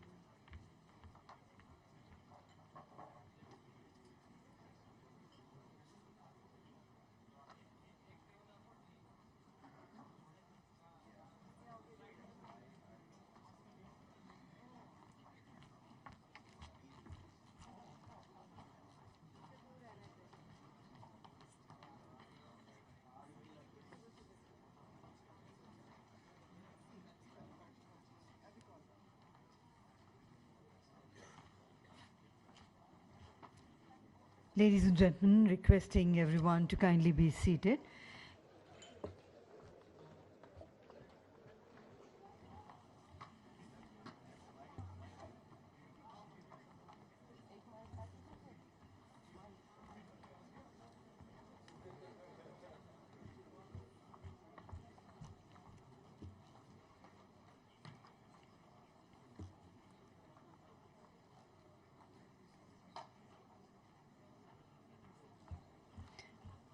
And ladies and gentlemen, we are now all set to move ahead with the proceedings of our concluding session on New Horizon for Industrial Cooperations. And may I invite on stage Mr. Alexei Grozdov, Deputy Minister of Industry and Trade of the Russian Federation. Let's put our hands together, ladies and gentlemen, to welcome Honorable Deputy Minister, sir. May I invite Ms. Neelam Shami Rao, Secretary, Ministry of Textiles, Government of India.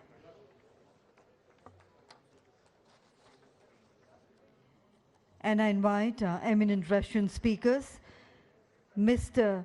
Renat Mistahov. He's General Director, AK Bars Shipbuilding Corporation. I invite Mr. Vikram Punia, President of the Pharmacintech Group. I invite Mr. Vadim Badiaka, he is the General Director of the United Aircraft Corporation.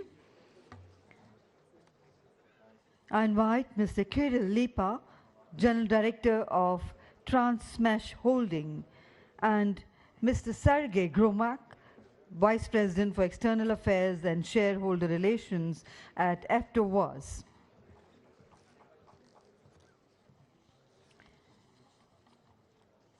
Ladies and gentlemen,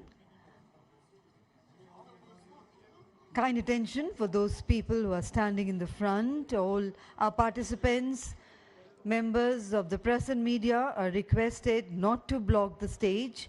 Our dignitaries are here on the stage and we are ready to go ahead with the proceedings of the next session.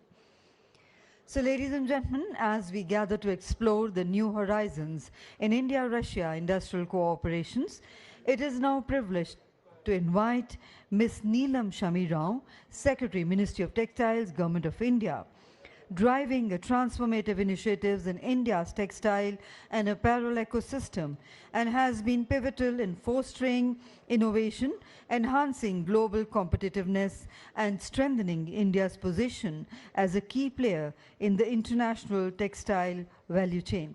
May I request Ms. Neelam Shami Rao to kindly share her remarks with us. Let's put our hands together to welcome ma'am.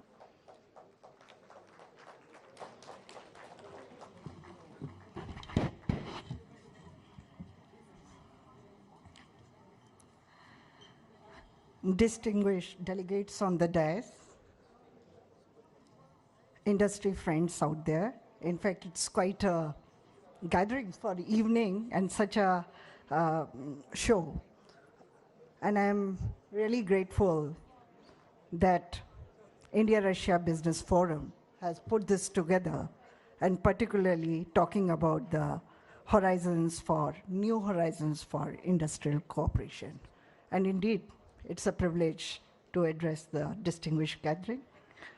And we are all devoted collectively to strengthen industrial cooperation between India and the Russian Federation, particularly for balanced trade, shared growth, and strategic session on the new horizons. And while we are talking about the clothes, it just reminds me, Chekhov once said that let's find beauty in everything, including those in clothes. And textiles, as a Secretary, Government of India for Textiles, I find it opportune to also see that how the textile trade between the two countries is growing. The Russian Federation, a time-tested friend of India, today represents a market, a large market of strategic opportunity, including those in textiles, with textile and apparel imports valued at more than 13 billion in 2024. It is one of the most significant consumers. Our exports to Russia have been growing, particularly those in the apparel segment, and it has shown almost 150% growth, clearly demonstrating the increasing preferences of Russian consumers for Indian products. But if we really see the entire spectrum, then we are not even 2 to 3% of your entire consumption. So those are the strategic areas. The structure of your imports is largely that of cotton apparel at 50%, MMF apparel almost 1/3, and it aligns seamlessly with India's capabilities across the value chain, be it cotton, MMF, fabrics, made-ups, home textiles, carpets, and technical textiles. This convergence of the needs of the two and the capabilities of each other creates an unprecedented window of opportunity for both the sides. On the Indian textile side, and our industry is one of the world's most reliable and resilient supply partner. We are today a large industry of 180 billion US dollars. We are aspiring to almost double it in the next 5 years. Our exports today at 40 billion US dollar, we are aspiring to make it 100. We serve almost 200 destinations with 4 to 5% global share. We are the largest producers in many things and the second largest in the natural fibers, be it cotton, jute, or the silk. We also have one of the largest producing capabilities in MMF, only second to China. We are home to 45 million workers, and that's our strength. Our entire workforce collectively, which is skilled and churns out, produces the garments and the products for mass consumption. We also produce large number of designers coming out of our National Institute of Fashion Technology, thus excelling in the designs which are compatible to the world trade taste and the global fashion. So our integrated value chain, which is basically our 5 Fs, which we say is from farm to fiber to the factories, be it spinning, weaving, processing, to handicrafts, carpets, to factory, to the fashion, and fashion to the foreign shows. We are cost efficient, high quality, we have uninterrupted supplies, but we also are looking at sustainability in a big way. So our recycling industries are extremely, extremely competitive and very ethical in the way they try to reproduce or reuse or repurpose the used products. I recall about 8 months ago, we had BharatTex. That's our largest fair, and it had an overwhelming global response. We had 154 countries being represented there. There was a participation, large one. And one of our largest participation, and it's a very happy thing to share, was from Russia. We had almost 204 buyers from the Russian Federation alone. We had large discussions with you all and your industries and your buyers, particularly in the field of technical textiles. That is one of the key areas where we are working a lot and where we are growing at the faster rate than any of the other areas. Our next edition of BharatTex will be in July next year. And I take this opportunity again to warmly invite the Russian delegation to participate in BharatTex and experience our dynamic and rapidly evolving textile ecosystem. I also welcome the Russian companies to invest in India's future-ready ecosystem, anchored by our PM Mitra parks. These are our especially textile-oriented and apparel-oriented parks. And our production-linked incentive scheme, which supports the new investments and are basically looking at the capabilities in MMF, where you already have large capabilities, so it works to each other's mutual benefit. There are other several high potential areas where collaborations can accelerate.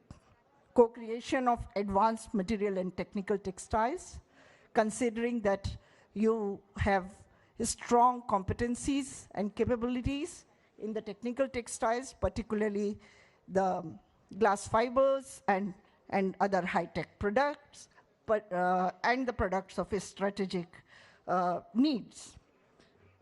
And largely, your polymers, advanced fibers, composites, and aerospace materials to develop defense textiles, high-performance nonwovens, geotextiles, filtration and medical textiles, and fibers for automotive, aviation, and space.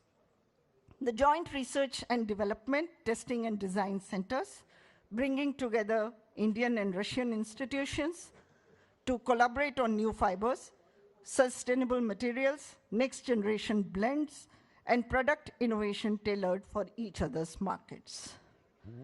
We are also keen to learn from you and synergize your efforts for the integrated value chain, particularly in synthetics and India's spinning, weaving, and apparel clusters to build durable, diversified, and competitive supply chain for global markets. The retail and e-commerce partnerships also is something which, and you heard the earlier group talking about the AI, talking about the digital penetration and the strength of India in that. Our domestic market is very rapidly shifting towards the digital markets, and with that strength, we think there is a capability in India to also explore the partnerships with Russia on e-commerce and retail. In conclusion, as I said, we are a stable supplier, having the entire value chain from farm to fiber to factory to fashion to the export capacities. We have the products which many of you have loved over a period of time, a fast-growing market, a preferred investment destination. We have been receiving a lot of FDIs and also embedding the new apparel technologies from all over the world. So with strong complementarity of yours, particularly in technical textiles, the rising demand of strategic material and a supportive policy environment, it's a perfect moment to be looking at the newer businesses. And I think India and Russia collectively can do very, very well. 2% partnership can actually be grown many-fold. And I think we should collectively work towards that and establish new horizons of industrial cooperation.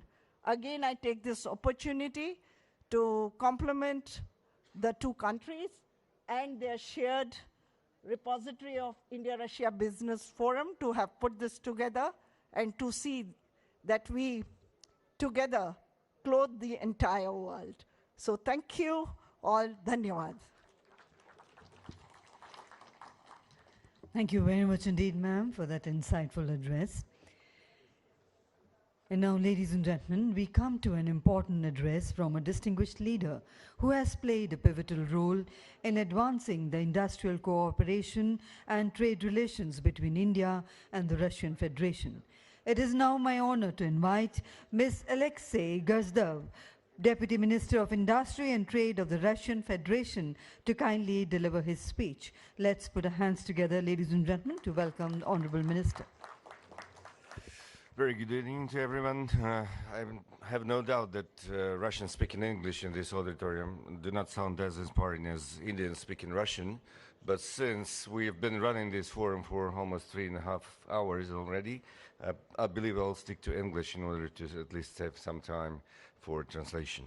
So getting back to industry and industrial goods, when we talk about imports, all in all, during the years we import annually around 4.5 billion USD of industrial goods from India, which comprise around 80% of overall imports from India into Russia nowadays.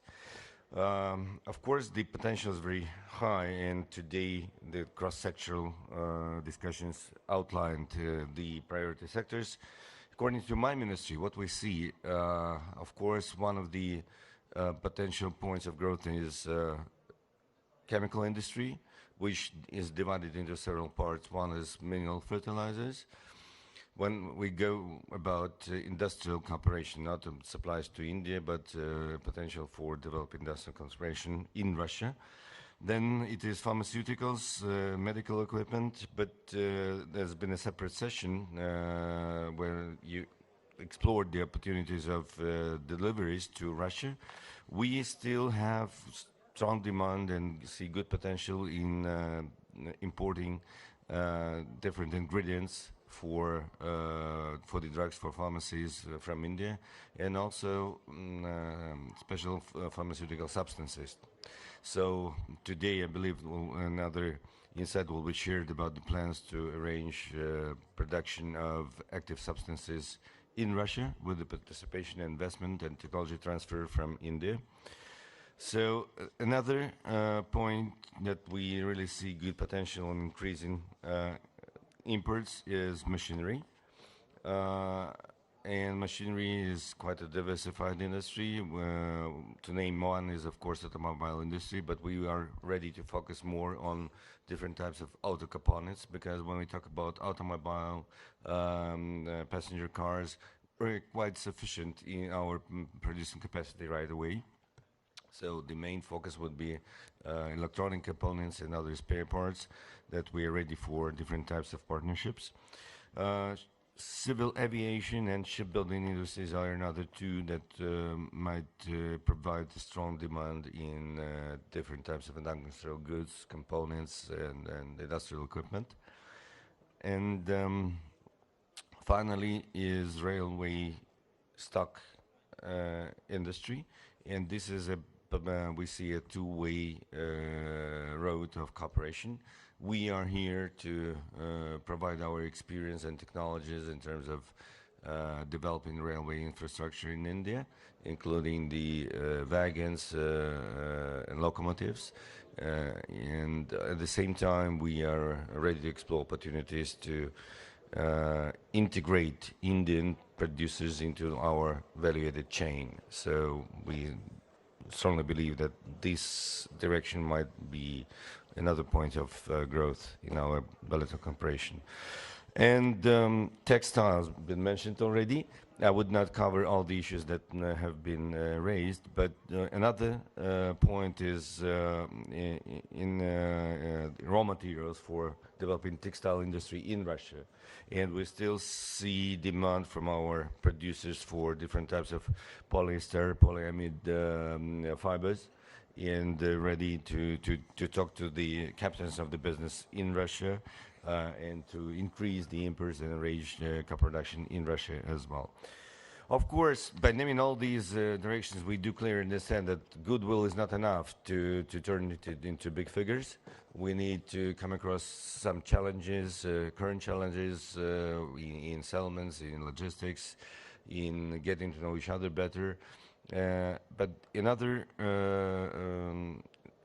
requirement that should be fulfilled is we need to travel frequently. We need to be part of bigger events. We need to identify the potential partners. Only trust and regular communication will build up a long-term partnership and then lead into those figures that are anticipated in the bilateral trade turnover.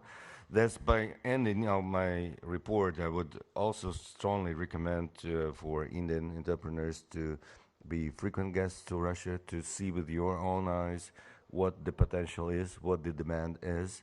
And one of the traditional but quite efficient means of building business and trust is exhibitions. My colleague has already shared some of the venues in India. I will also try and welcome the Indian partners for leading industrial fairs in Russia. To name one is INAPROM, the leading comprehensive industrial fair that we arrange annually in the Urals in the city of Yekaterinburg. All the captains of the Russian business and even broader Eurasian Economic Union business gathered there. So it's a good opportunity for Indian entrepreneurs to show themselves and to build partnership. But we have many others in the digital sector, in the biotechnology sector. So please put it on your calendar that 2026 Russia is the best destination for finding partnership, finding new opportunities. Thank you. Thank you, Minister, sir. And ladies and gentlemen, before we proceed further, Secretary Textiles, Government of India, Ms. Neelam Shamirao has another pressing appointment to attend to and would like to take leave from here. Thank you very much indeed, ma'am, for gracing this occasion. And before ma'am leaves, can I request for a group photograph with all our dignitaries?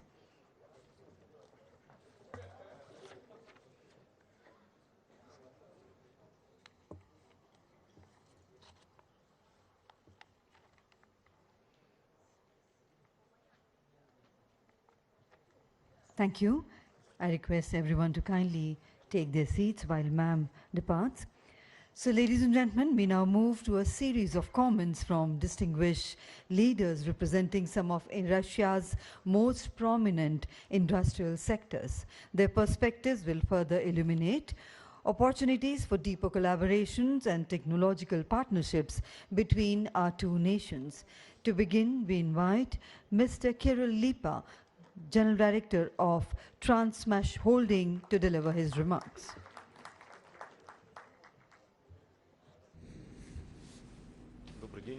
Good afternoon, Your Excellency, Mr. Oreshkin, Mr. Ministers.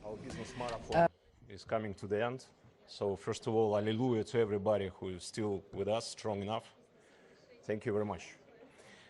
India is a great country, and more than that, India is a great civilization because it found a very unique source of export. Not common goods, not just service. You export leadership, which is quite unusual in today's world. What we see good leaders in the different business sectors all across the world, and we can witness some of them today on this scene. Our company, which is TMH, is among top 5 global rolling stock producers. So we do transportation mostly in Russia, but in some other countries as well. So with India, we have long experience of cooperation. We import certain goods and components from India. All our products where we use steel, we do with the usage of steel imported from India also. Where we see the opportunities. So first of all, we see the possibility to increase the trade via unification of the component base. So if we do combine the supply chain we use for Russia and for India, because in India we carry out one of the largest projects in railway sector, specifically Vande Bharat train. So if we combine our supply chain and purchase the components and goods for both Russia and India, for the next decades, we can significantly increase the industrial platform, which we can use both for India and for Russia needs. The second area of cooperation might be resource and development, as it was mentioned already. So we understand that altogether we can invent some new products which are not yet exist in Russia, neither in India. So developing these products, we can use it for our needs, but as well we can export it to the third countries. And the third opportunity is to export from India. So today we understand that India has quite large penetration to the different countries via your industrial cooperation connections and links, and via your community, which exists in different countries in Africa, for example. So it means that we can export from India into these countries the products which we can develop, once again, through the joint process of cooperation. Thank you very much.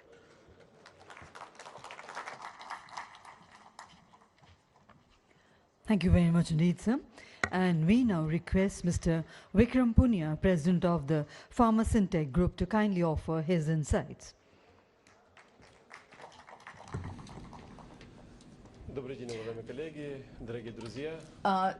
Hi, dear colleagues, dear friends. I am the representative of the pharmaceutical industry, and of course would like to say a couple of words about possible ways of cooperation of Indian and Russian pharma. But with the account that my colleagues have already said many words about that in the healthcare session, I think I would elaborate only on 2 bullet points. And I agree with my colleagues that whatever they were said, it was absolutely right in the framework of the healthcare session. Well, I would to add only 2 bullet points. Number 1 is, you know, recently the Indian pharma has not only producing simple generics, but the level of R&D in India is growing fast.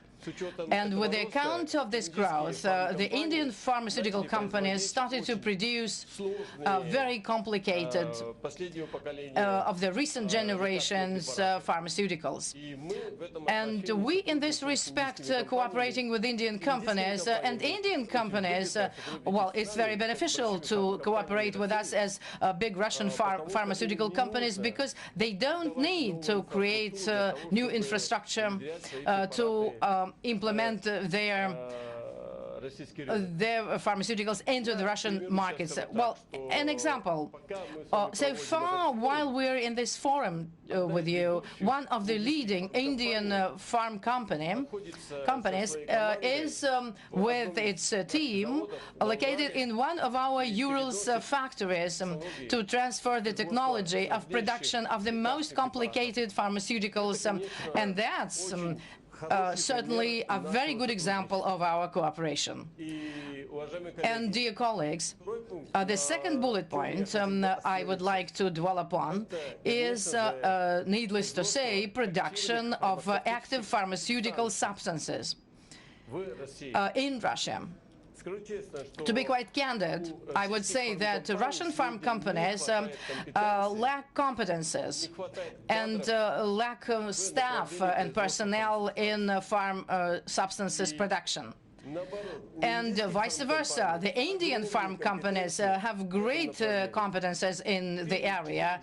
3 to 4 decades they've been producing and in developing farm substances. This could be a very good subject of cooperations between the farm industries of the 2 countries. We, of course, are going ahead in this direction, and tomorrow we are going to sign one of the major, with one of the major Indian companies, an agreement to set up a joint venture in the Kaluga region, which is not far from Moscow. And we are going to invest jointly with the Indian company a little bit more than $30 million. And we will start working as of next year. And this, of course, is a very vivid and very good example of cooperation of Indian and Russian industries, and I mean at least in the context of pharmaceuticals. So that is why, dear colleagues, now we do have this opportunity. Russia needs farm substances. India does have the technologies and capabilities. India can provide it. And certainly, and so that's high time, that's a very good time to cooperate in this direction. Certainly there are other areas for cooperation, but I think that production and development of farm substances jointly is the biggest necessity and need for today. So colleagues, of course there are a very big number of other areas on substances, and I will be very happy to talk specifically about cooperation and localization with you and production of farm substances in the Russian Federation. Thank you very much. Thank you, sir. Ladies and gentlemen, now to share his remarks, we invite Mr. Reshetnikov, General Director, AK Bars Shipbuilding Corporation.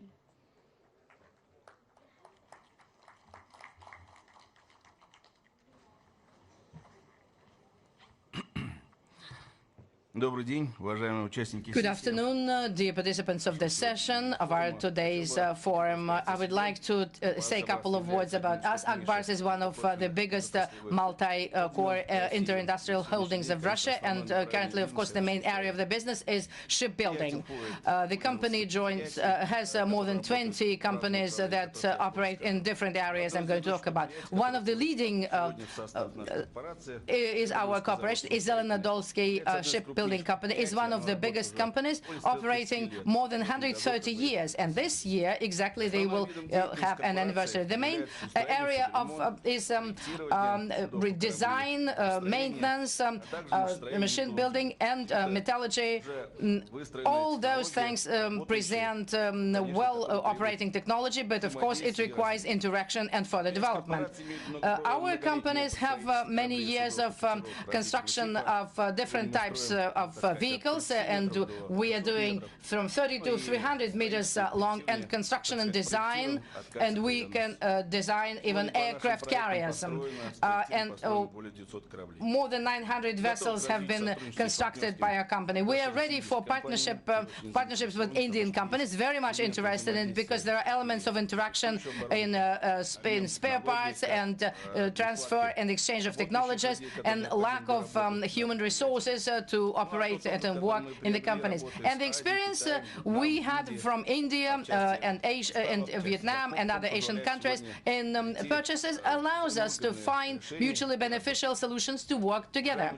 So, dear participants of the forum, on my part, I invite you to visit our company in Tatarstan, Republic of Russian Federation, for you to see with your eyes as to what we're doing, what we're developing, but to interact today, to work here in India already, I would like to focus our attention that in our rep office of trade, rep office of Russian Federation, we have our representative from Tatarstan, who also can streamline relations and become a bridge of interaction.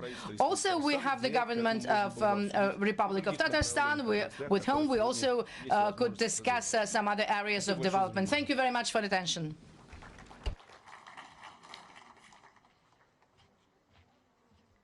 Thank you, sir. And now, ladies and gentlemen, we welcome Mr. Vadim Badeka, General Director of the United Aircraft Corporation, to share his view.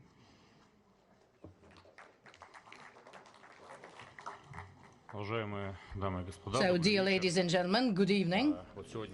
Well, today the video that was shown at the beginning of our event, I think besides tea, well, it lacked aircrafts, because cooperation between India and Russia in aviation and aircraft construction has more than 600 years. And it's an example of a genuine, profound technological partnership. And we, together with the Indian industry, managed to organize production of modern combat jets, Sukhoi and MiG. Today, our cooperation is coming to a new level, because we jointly with the Corporation of HAO are working at the project of organization and production in India of civil passenger Sukhoi Superjet.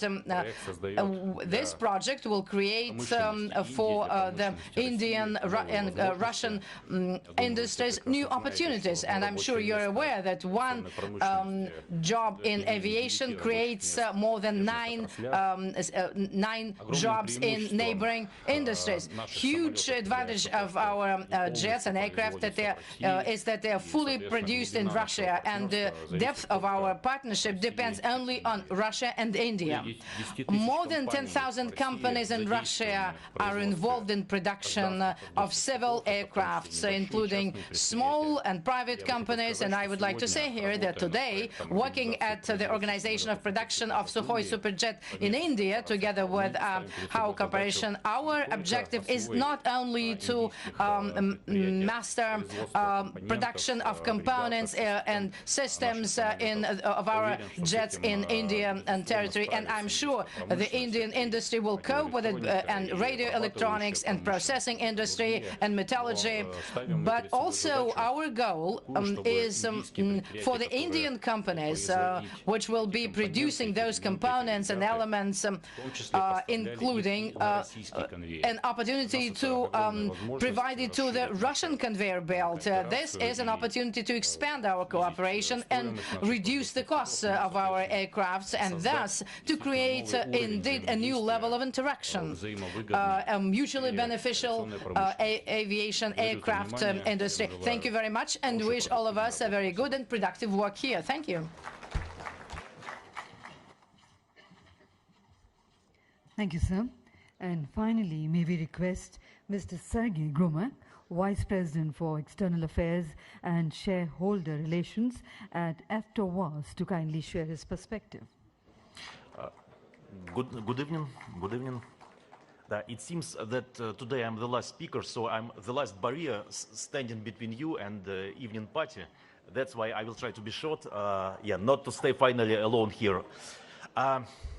Dear friends and colleagues, hi from the Tolyatti city and the Volga River to Janma and Ganga River in India, from the team of AvtoVAZ. AvtoVAZ today is a major Russian car producer. 100% shares belong to the state. Even the chairman of the board of AvtoVAZ is Minister of Industry of Russian Federation, Anton Alikhanov. AvtoVAZ is a huge ecosystem which connects 4 production sites in several regions of Russia. 1,657 suppliers, 340 dealers all over the country, and 47,000 of workers. AvtoVAZ recently is increasing the volumes of production. Just an example, in 2022 we did 220,000 of cars. Last year it was more than 500,000. AvtoVAZ increasing investment. Last year we invested into the new technology in new types of cars, localization of components, 38 billion rubles. This year we are going to invest 45 billion rubles. We'll try not to decrease the number. Annually we upgrade the types of our fleet. So Lada Aura was out last year. Compact van will be done this year. Next year, we will launch it in the market. Lada Azimuth, it's city crossover. We are very interested in India and Indian car industry. Well, India in general is a country of ancient history and the technology of the future. So that is why, speaking as to what we as potential buyers would be interested in from Indian suppliers, I would mention industrial robots, because we have 1,300 robots, but we are going to increase, and so we are very much interested in them. 3D printers. India has made a breakthrough in this sphere. Number 3, it's stamp and press forms. So those are the things we're very much interested in. The only thing I would like to say is that we'd be interested not only in buying components and equipment from India, but it would be great if Indian suppliers would come down to Russia to localize. Trust me, we have very comfortable conditions for the business. In Tolyatti, just across our company, we have a successfully operating special free economic zone, providing tax and other benefits. That's why, addressing the organizers of the forum, I would call it not sell to Russia, but come to Russia, produce in Russia, and sell in Russia. So that might be a better name. So, speaking about our interest towards India, this is also cooperation with India engineering companies. Indian engineering has been developing very successfully over recent years, and together with Indian engineering companies, we would like to cooperate on building new automotive platforms, promoting hybrid technologies of movement, developing automated gear and turbine engines areas. So, friends, let's, basing on our experience, our history, let's make the future of the car manufacturing industry. Thank you. Thank you very much indeed, sir. And ladies and gentlemen, with this we conclude the formal proceedings of the India-Russia Business Forum. Thank you for your esteemed presence, your engagement, and your valuable contributions. We certainly look forward to continued collaboration and meaningful dialogue as we strengthen the India-Russia partnerships. And ladies and gentlemen, we invite all of you to kindly join us for high tea. Kindly move outside from the left-hand side, my left-hand side door. We request you to kindly leave your handsets on the chairs. We will have them collected. And please enjoy your high tea. High tea is served at level 3. Ladies and gentlemen, the high tea is served on 3rd floor, level 3. Kindly move out from left-hand side of the stage, and once again requesting all the headsets to be left behind on the chairs. Thank you. So with that, ladies and gentlemen, enjoy your evening ahead. Have a safe drive home. Good evening and namaskar.